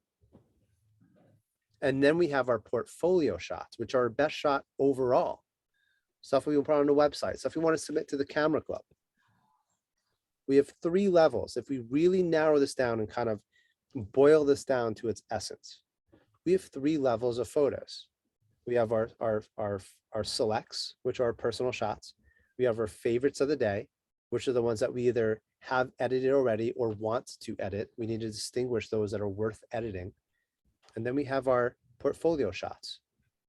So we can't use flags. So what most people do is they resort to stars. They look at our image, they're like, okay, this is maybe a 3-star. And then, oh, this is pretty good. This is a 4-star. And then we have this. So I don't know, is this a 3 or a 4? Or maybe it's a 3. Oh, I really like this. Maybe this is a 4-star. Meaningless. Because all you really care about are finding your best pictures, your 5-star images anyway. So it's arbitrary to just assign a number to these. I want to walk you through like the mental approach to this. So I'm not interested in an approach. I'm interested in a solution. What's our solution? We need a way of distinguishing our selects from our favorites from our portfolio. We've established that. What's our solution? Let's turn this off too. So if I gave you an album that had 100 songs on it, and I told you to pick your 5 favorite images, your 5 favorite songs, could you do that listening to it once? No. Probably not. You need to listen to it a few times, right? So what we do is, let's go back to my other catalog here for a second. I'm going to go to File and show you those other images I just imported, because there was a bunch in there. I'll show you what this really looks like. Here we go. So this is a sunrise. Man, I wish there were clouds this morning. Okay, let's go up here. I hit E to enlarge. I hit the tab key to get rid of these tabs. And I put my right hand on the left and right arrow keys. Now, any image that I want to see again, right, my selects, just hit the number 3. Right, that one's blurry, I'm going to skip it. The fastest way to do something is not to do it at all. So we're not going to worry about deleting our photos. I'm just going to skip it. That one's good. This one's better. That one's even better. I'm not going to go back. I'm just going to keep both of them. Kind of like that. That's a slightly different look. We're just doing some light painting. That's kind of cool. Maybe that one. I kind of like that. Now we have a shot of them just there. Man, it was cold out this morning. You guys are lucky. You guys are down in Mesa, right? This is like 15 degrees out this morning. Now we brought fire. Actually, no, we just used some different light painting tool. Actually, we did bring fire. We didn't use it. Sort of. We did use it slightly. All right, so I kind of like that shot. I don't like that one. So I'm just marking this as a 3-star. Anything that I want to see again, 3-star. I'm like, it's this fast. It's even faster because I'm kind of walking you through it. But we're not looking for the bad photos. We're looking for the good ones. Imagine walking through a party and looking for all of the uninteresting people and talking to them first, just to weed them out so you can find the interesting person. No, just go right for the interesting person, right? It doesn't make sense, but that's what photographers do. We're looking for the needle in the haystack we call our best photo, and we do that by looking for the haystack first. Let's look for the needle first. I like this one. I like this one. I like this one. We got some fire going on here. Now that is actually not real fire. That would be crazy, right? It was cold enough to where they'd probably enjoy it. Now we have sunrise coming up. All right, so I'm going through this quickly. I'm saying, all right, I want maybe this one, sun change a little bit here. I have a different composition here. And I'm doing it this fast, right? I probably have 300 or 400 images in here I'm going through. Can I interrupt you? The How light's was changing. this a personal shoot? This was, oh, it's always a little bit of a mixture, isn't it?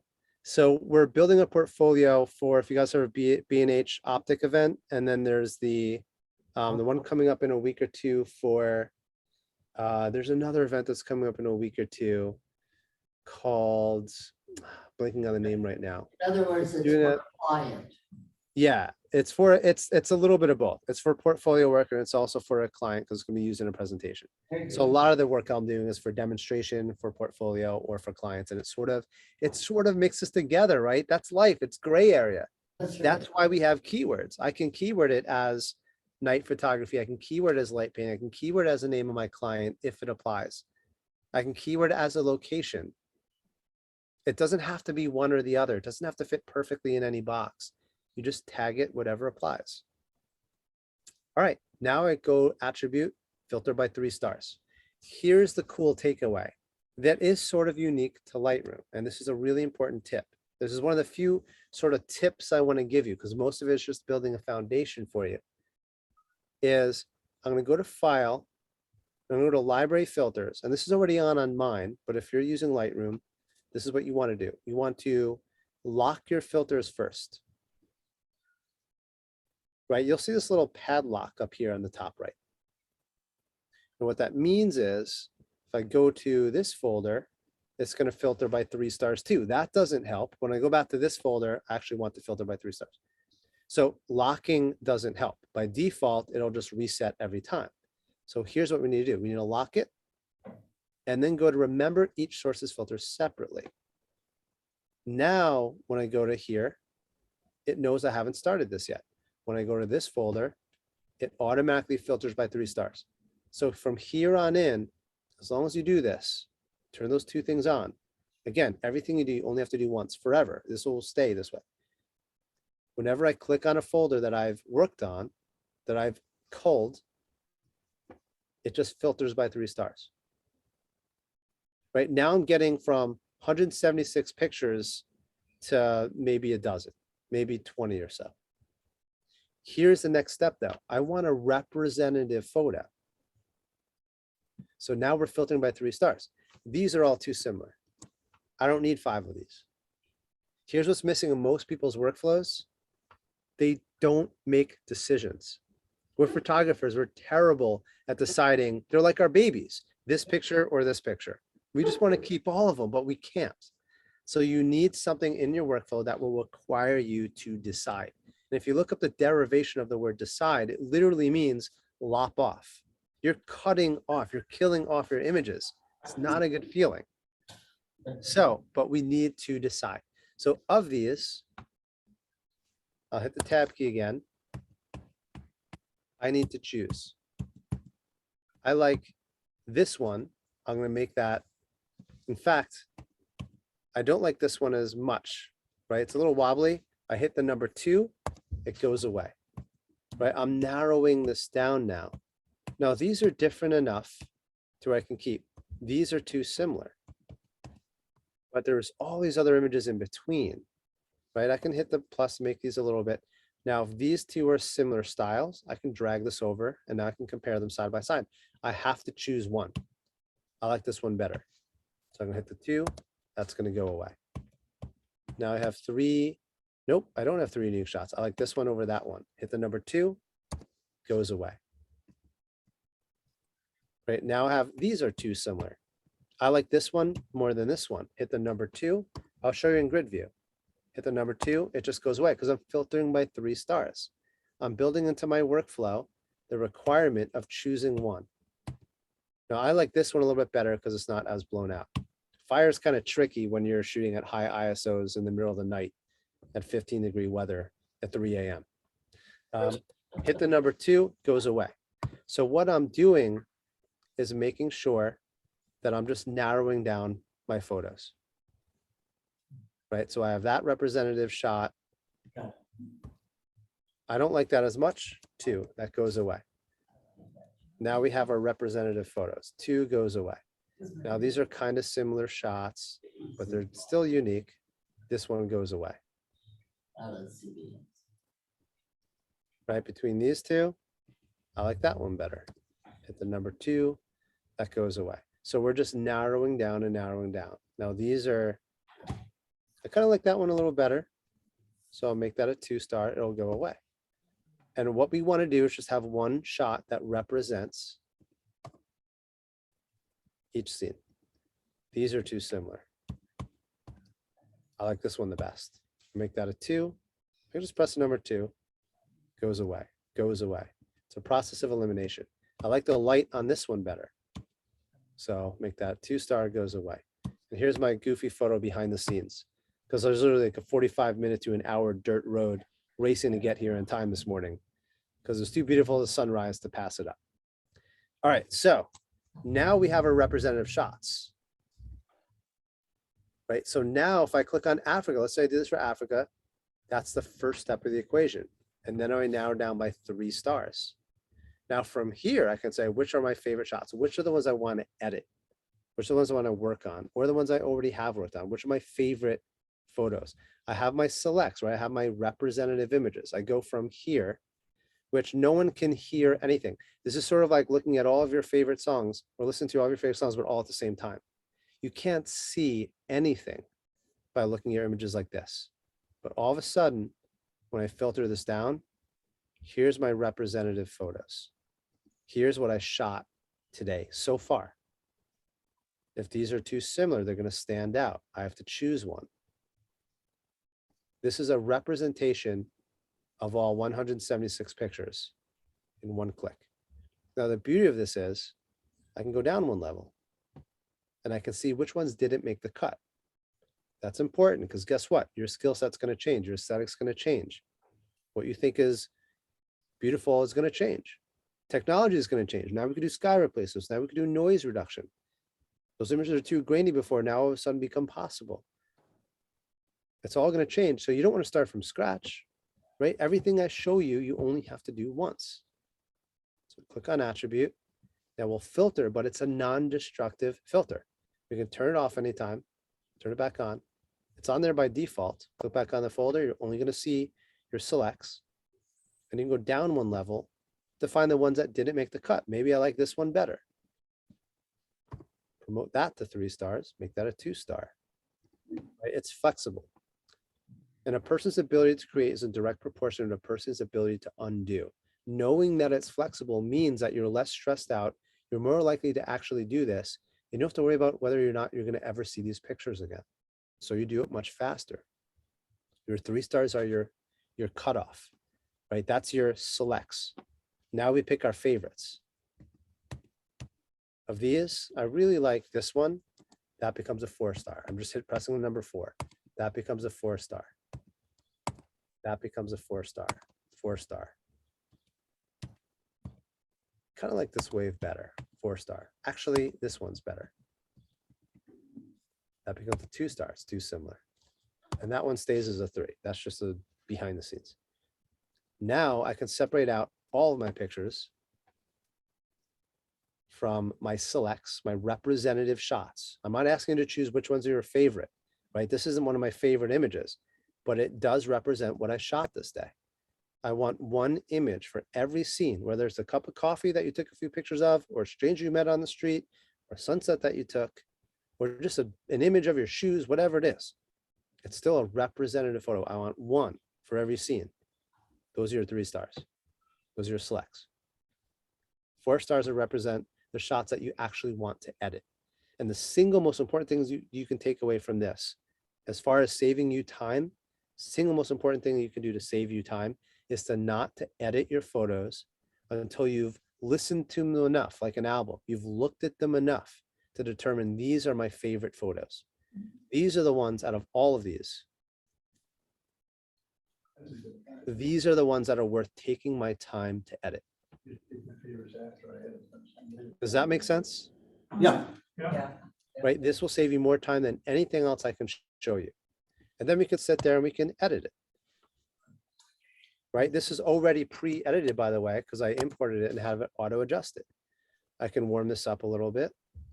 We can bring that sky down. I can go to color grading and I can magic number 39 and we can just add some more warmth to the photo.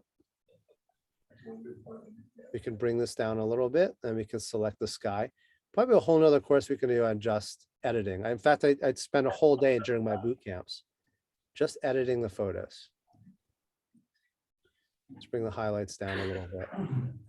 Bring a little purple hue to it. Right, so we can kind of work on these images slightly, add maybe a vignette. So you guys kind of get the idea. So before, that's or after. It's just a slight edit and maybe even crop it a little bit. We'll change it to 16:9. There we go. So now we have our original versus our edit. Now of these, if there's anyone that makes a portfolio, let's say we really like this photo the best. But let's say we really like this photo the best, right? Because this is kind of cool. I really like this. We'll maybe darken this down a little bit, bring up a little clarity in this, bring the shadow detail up just a touch more. And it's kind of a nice photo. That's our before, that's our after.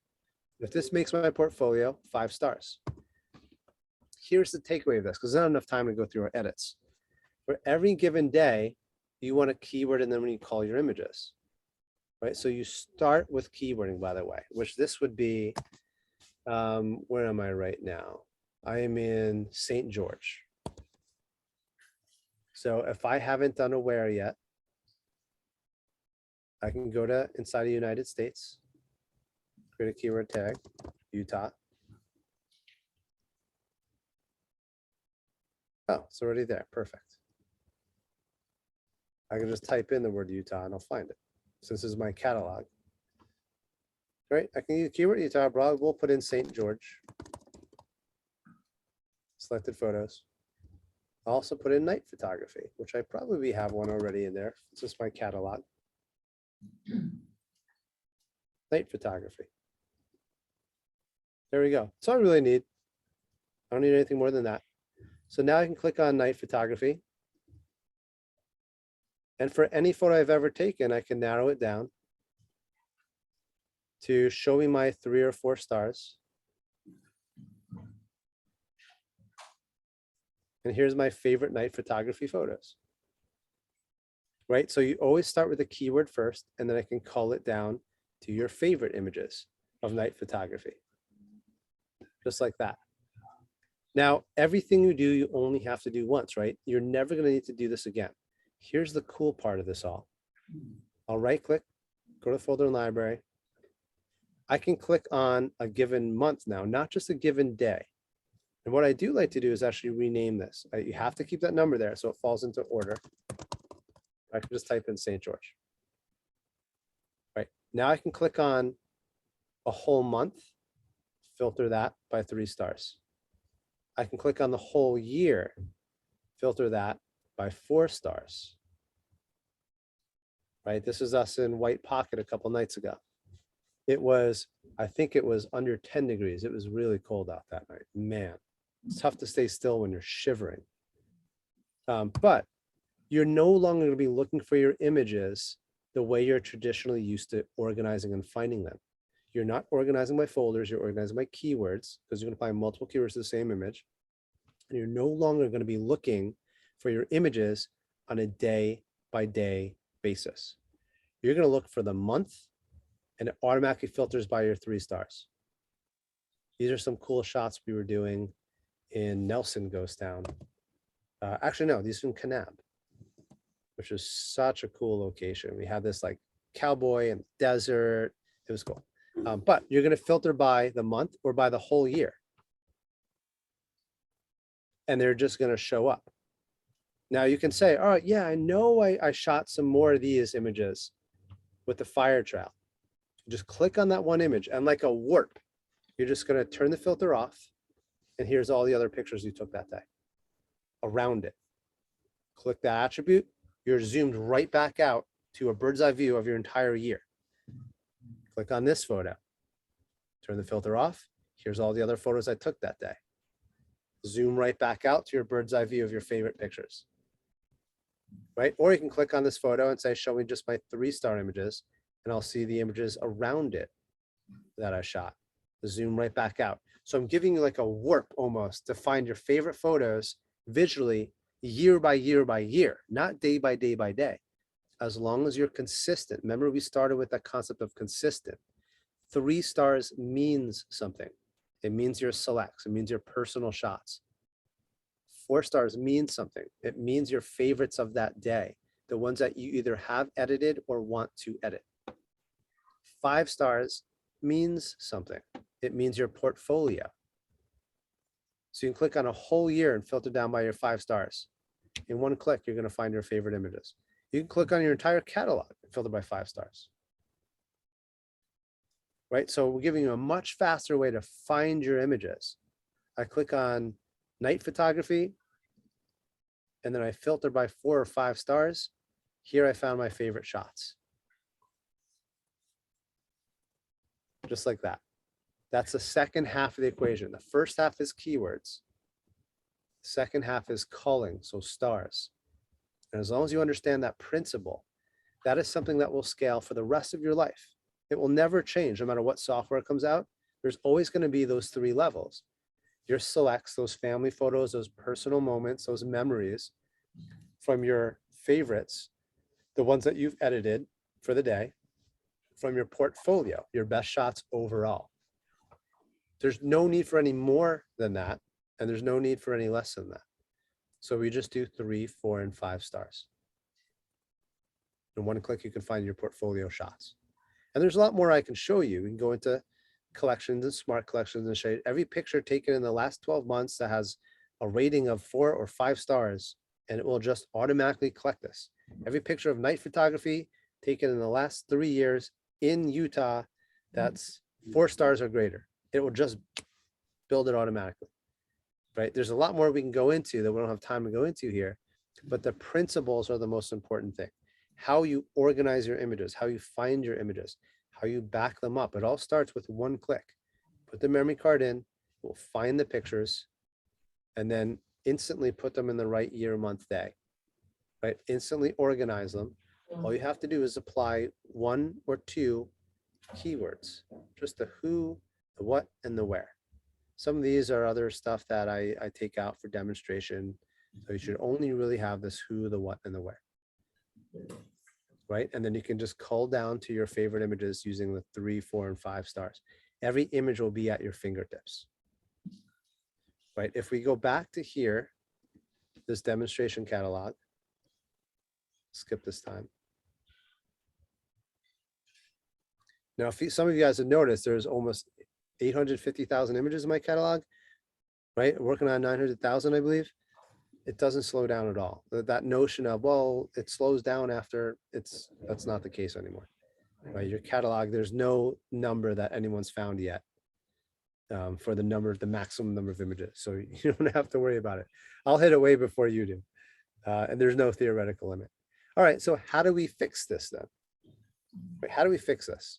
We have things organized by subject now. How do we fix it in a meaningful way? We've created keywords for each of these folder names, right? So my sunset shots, Command K, type in sunsets. Shots from Africa, Command A, Command K, Africa. We create a keyword for each folder name. So what I do is select all the images, hit Command S, so I can save that metadata, all those keywords, all the stars, all the adjustments. That will save the metadata out to the file. And this way I can remove the whole thing.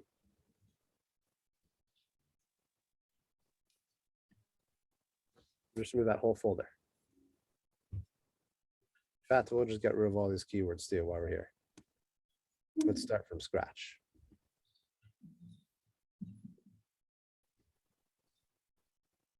Now, when you go to import though, here's our chaos folder. We're going to move them. We're not going to add them this time. We're going to move them. And before we move them, we have to choose a folder. Where do we want to move them? Right, so we have this folder here already. Let's create a parent folder. For most of you, this is going to be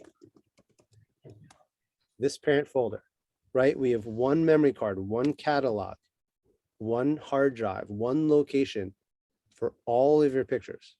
Just makes sense to call it all photographs. This way, when you back up, when you transfer, if your hard drive crashes, whatever, you have one folder to worry about. You point that one folder to wherever it is on the new drive, everything will fall into line automatically. So now we have our parent folder. This will never change forever. It's where all of your pictures live. Now we have a location. I can go to my pictures folder here. And inside of Leisure World, we'll have all photographs. Now, everything we do, we have to do once. This never needs to change again. We'll always import to this one parent folder unless you change it. Every other setting stays the same. And metadata, my auto adjustment, all of that, right? And we're just going to import.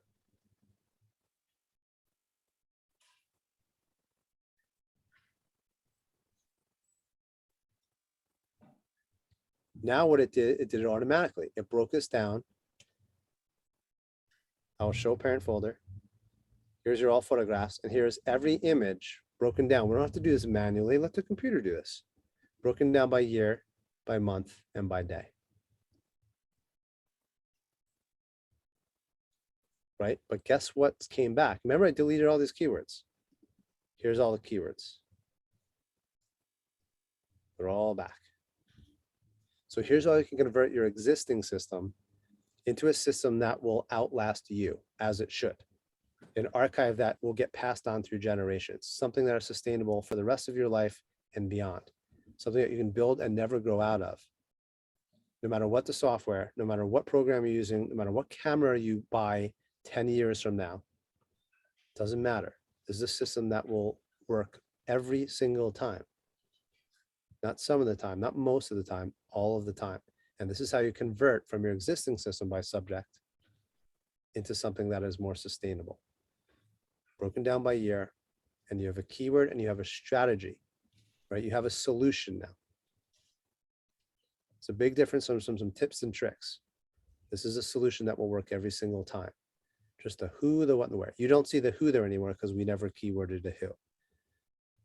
Right? Be stingy with your keywords to a degree where you don't need a keyword a who if I don't know this person. You don't need a keyword a location if it's a park up the street that you don't care about. Only keyword if it matters that you need to find it again. So we want to be as least amount of work possible, but still make it in 2 clicks. One for every picture of Africa and one for my favorite pictures of Africa. My selects or my favorites, or 1 click for my portfolio, right? Click on all photographs, filter by 5 stars. And let's say this is my 5-star image. Doesn't matter where it is. We'll find it. Just like that. And I can turn it off. Right? Your entire catalog now, 850,000 images, filter by 5 stars in 1 click. And then you can click on that image, turn that filter off, and you're back to like a warp right into where all those other images are. So you don't want to edit until you get to your 4-star images, until you've looked at your images, just like an album, you've listened to it a few times. That's the best thing you can do, is take your time to sort through 3 stars and then 4 stars, right? At least twice. So at least you have a little bit of a representation. You've listened to it a couple times, you spent some time with your images, you've identified the ones that are worth editing. And then you edit those images, and only those images. You don't start editing the first images that you come across, which is what most photographers do, and I know it. You edit your 4-star images. You take the time to find those 4-star images first. And you have a plan in place. Your 3 stars are your selects, your 4 stars are your favorites. Those are the ones that are worth editing. The ones that you really like, few and far between, 5 stars. Those are your portfolio shots. Every star has a meaning to it. Now, when you get a chance to go through editing, right? Again, it's much more important for me to spend the time building a foundation for you first, giving you solutions, not just these little tips and tricks. But I'll leave you with, when it comes to culling, there is a roadmap to this, and I'm happy to send that to you guys too. It's a visual roadmap, but there is a methodology around visualizing what an image would look like. So when you mark something as a 4 stars, because you see the potential in the image. And I'll show you just some maybe before and afters, just so you can get a feel for what I'm talking about. Maybe we'll make this full screen here. Right, so it's important to look at enough images, and this is what I do on a daily basis with students, is help them get from here to here. And unfortunately, what I see is they wind up throwing most pictures away or not marking those as 3 or 4 stars because they don't see the potential in the photos. And that's not something that I can show you in an hour. That's something that we need to go through your photos, or you need to develop an eye by looking at the images enough. This is just an iPhone shot where I was in the fall just looking at a set of stairs. Right, most of these are iPhone shots, by the way.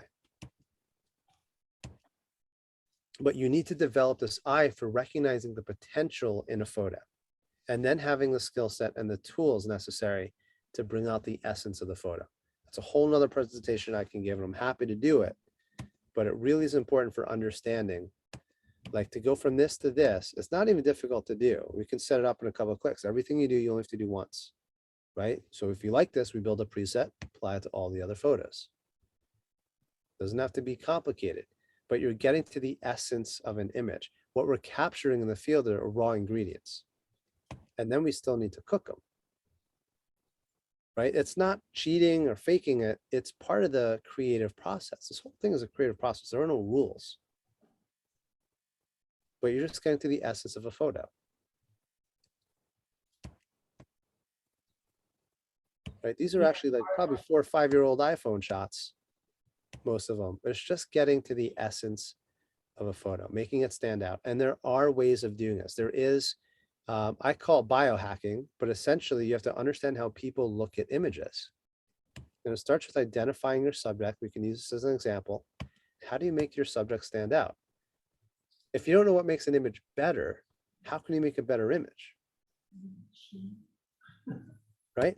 So what you do is you figure out what's my subject, and you do that before you even put the shutter to your eye, the camera to your eye.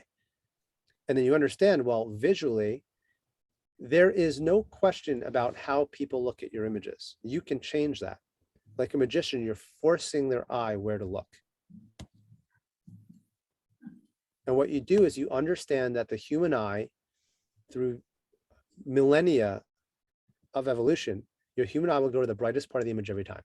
It'll go to the area that has the most detail every single time. It'll go to the area, that's just a stitch pano. It'll go to the area that is warmer versus cooler. So what's my subject here? What is the most recognizable subject in the world? People. It's the human form, right? Every now and again, I'll get someone that says Mickey Mouse. But it's a human form. So how do we make her stand out? We have brightness, we have contrast. Well, everything's the same brightness here. How do we make her stand out? The human eye will go to the human form no matter what, whether you want to or not. So make it intentional. It will also go to the brighter part of the image. What's the brightest part of the image here? It's the concrete right on the floor. Now what's the brightest part of the image? Right? I'm removing information from the photo because the human eye, the human mind is really, really good at dismissing any irrelevant information. And usually when I say that, there's always like one woman or two women in the crowd that are like, yeah, I know, my husband's especially good at it. Right? But we're really good at dismissing. Imagine if we remembered everything, every sign that we saw, every name tag that we saw, every street corner, our heads would explode. We're really good at throwing away information that we don't want to see. So we use that to our advantage when it comes to editing. And that starts with full circle. What's our subject? There's a busy street in Manhattan. I saw this little flower in here. This is like a public restroom or something like that. So I made it stand out. Right? You're not, and this isn't, and I can show you how to do this. That's not a big deal.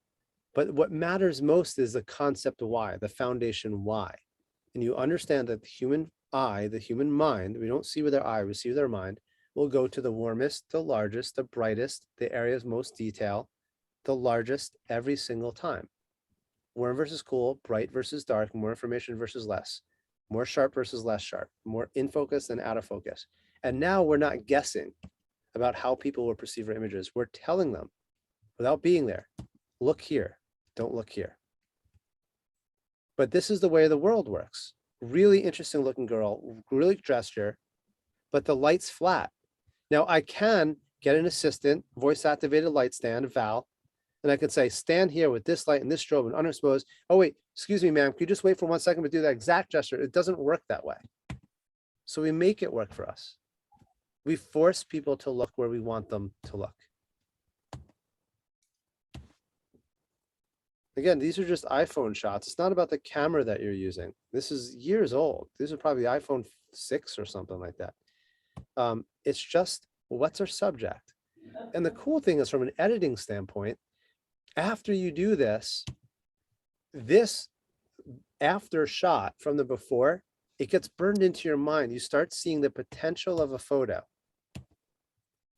while you're putting the camera to your eye. Even before that, one of the first classes I took at ICP, there's a guest lecturer, and she said, and she quoted someone, I don't remember who it was, it said, the beautiful silver lining about being a photographer is that it allows us to see the beauty in the world, even when we don't have a camera in our hands. I never forgot that, because it is true. You start seeing the world differently. And so in editing, it's an important part of the process. But what it does is when you start seeing the potential in a photo from an editing standpoint, it comes full circle. So you start seeing the world through the potential of what you can do with a camera and your software. You're seeing full circle. That's when your photography is going to shift dramatically. So when everyone else sees just a busy window, you start seeing something just a little bit more interesting. You start seeing the beauty and the chaos. And your editing informs the decisions and your perspective in the field, and vice versa. If you're a better cook, you're better at finding the raw ingredients. Right? Talk about raw ingredients. Right? You're just finding the essence in a lot of these photos. This already starts as a good photo, but you're just bringing out that detail, bringing out the essence of a photo. Again, just an iPhone shot. It doesn't matter the camera that you're using. And then there's beauty everywhere. This is just using Snapseed on a phone while I'm still standing there, eating one of those lollipops made of maple up in Quebec. Try not to get stung by the bees that are also trying to do the same thing. This is the first raw file I took with an iPhone. I think it was the 6 or 7 or something like that. The morning after they announced the raw capability. So it does give you a lot more dynamic range. And most people don't believe that's an iPhone shot. Now what we can do is crazy. I have people that come on my workshops with Leicas. I had a Hasselblad representative with a personal client that was his personal educator and representative. He owned a camera store that taught Hasselblad. I had both of them shooting on an iPhone after 3 days. Because it was just fun, right? But you take the boring and you say, what's the subject here? And how do we make it stand out? Right? You already start with raw ingredients, like a master chef will always say. Start with the best ingredients. That's how you create the best food. But then you do need to cook it. You need to put your spin on it. You need to get and boil down to the essence of that scene, whatever that is. Right? We're just making things stand out. So I can go on and on, but I just want to show you, we don't do this until we do that foundation that I laid out for you first. Just another iPhone shot. But these are the raw ingredients, and this is what we make out of it. What you're seeing in magazines and websites and Instagram or whatever, you're seeing the results. And most people don't share the process. Most people don't share the raw ingredients. And so you see this image and you throw it out, too backlit, too overexposed. But if you saw this, and you should be getting to the point where you see this from this, that's the point. Right? We're just starting. What's our subject? Now we can't make this subject stand out. No, what? I don't care if Ansel Adams was here. I don't care. Name your favorite photographer. They're not going to change the light in the scene unless you're bringing strobes. But we can do that in post. It's all there. We're just kind of dodging and burning. And we're saying, all right, look here. Don't look there. Because your eye's going to go to that sky. It's the brightest part of the scene. Look here, don't look there. And on and on and on. Color is just as much as a distraction as it is a help. So if it's not helping, you remove it. Right, I think I mentioned I was in Africa for a couple of months working with these Maasai warriors. Did I do that? Or I don't know. I was talking to someone this morning on a path down at 3 a.m. So it's all confused. The caffeine's starting to wear off. But it's subtle. But you're saying, look here.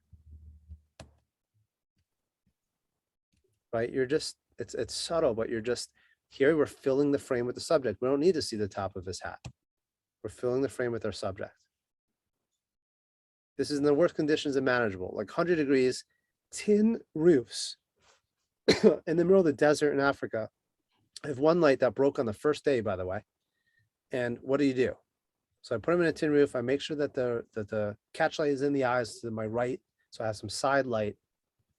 And then I just darken the edges, create a vignette, and we have a nice close-up image.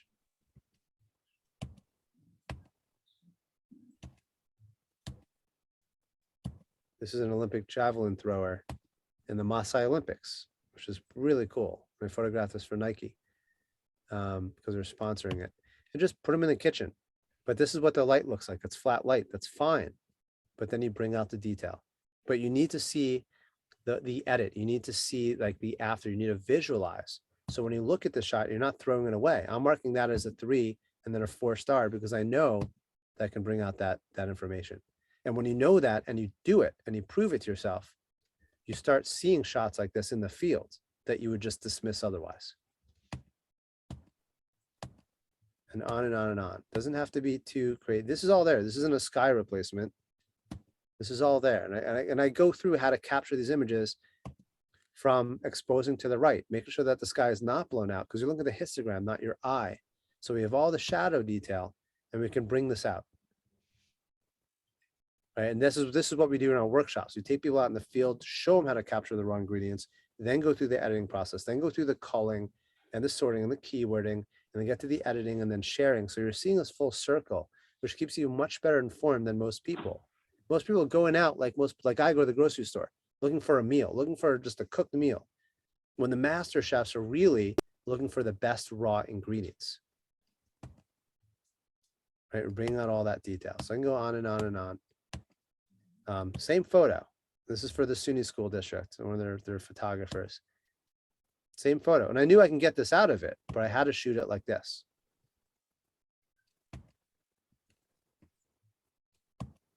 That's Dead Horse Point for some of you guys that might be familiar. That's a stitched HDR pano on an iPhone from that. All right, again, another iPhone shot, stitched HDR pano. Everyone's walking around with heavy tripods and I'm just walking around with my phone. No one's taking me seriously. It's subtle. This is a rooftop at a Sony event. Me and Katrina Eisman are the only two people photographing the sunset. Everyone else is drinking on the rooftop. This is a shot for British Airways. They flew me to London and asked me to create a campaign for them with photography to create a new face for the airlines. And they sent me all the logistics. I said, great, do it. I spent a week there and I shot the whole thing on my iPhone. And then I showed the director of marketing afterwards. I didn't tell him I was doing this. I showed it to him on my iPhone. And it was a risky move. But instead of them freaking out, they embraced it. And he went out and bought the new iPhone the next day. Director of marketing in London. Just shots took on the iPhone that they used in their campaign. They wanted something more organic, more natural, and there's something to be said about shooting on a tool that everyone has. It's familiar. It's relatable. And again, the raw ingredients. There's just a random street in London. I'm just walking around, no plan, just trying to capture what I see. And just, it's a subtle thing, right? But people only see the after. They don't see the before. There is light on his face. I'm just bringing it out. So now you see your subject. How do I make him stand out? If he would have been on this side of the wall, it would have been boring. Right? We're creating what's called the dynamic diagonal here, compositionally. And then contrast, luminance contrast in this case. Just a reflection. I think it was maybe last year on the rim of the Grand Canyon. No, this is Dead Horse too. I can see the road there. Right, so on and on and on. It's just to give you guys an example. This is a raw photo of an iPhone, and I can bring that photo out from that. All right, so I gave you enough examples just there to show you. There wasn't enough time to really go through the post-processing, but it's all there. It's just there to inspire you a little bit. So when you do go through the culling process, you're not throwing images out that have way more potential than you think that they would. And that's something that does take a little bit of time. And I spend a lot of time with my students doing that. But yeah, so that's just a brief overview. It's a Cliff Notes. How are we doing on time? We're probably way over already. We're over. Yeah, I figured that. But I'm glad I was able to wrap that up for you. Do you guys have any questions? Yeah, any last minute questions? No, Uh, thank you. Very nice, Cliff. Okay, Thank you Dan. so much. We My appreciate it. pleasure. You guys All can right. just Google my name, find me on my website. If you do have any questions, you can just click on About Me. You can email me. It's just cliff@cliffordpickett.com. Some of the before and after I put up there. And I mentioned that workshop we're doing. I just decided yesterday because I have a personal client that wanted me to take her out. That's going to be in Sedona in June. So we just announced, I haven't even launched it to anyone else. It's just because I'm doing it for a close student and friend of mine. And she's like, you know what, let's get a few more people. So it's going to be a very small group. And we discounted it quite a bit too. And I created a discount. I'm glad you spelled Leisure World with a Z because the discount code is just leisure. And that will give you $250 off of this, right? So I would have had to change the discount code otherwise. But I wanted to give you guys a little bit of a discount because I know you guys are not too far away. You're within the state, and I'd love to have you guys join us on any of the workshops, but this is going to be the closest to you. So, and we just launched that like last night. So I'd love to have you guys join me. But again, About Me, Google my name, send me an email. I'm happy to help you guys out however I can. I genuinely love being the kind of resource that I wish I had when I got started with photography years ago. All right. Thank you, Cliff. Appreciate it. Thank you guys. Thank you. Have a Take great care. day. All right. Bye-bye.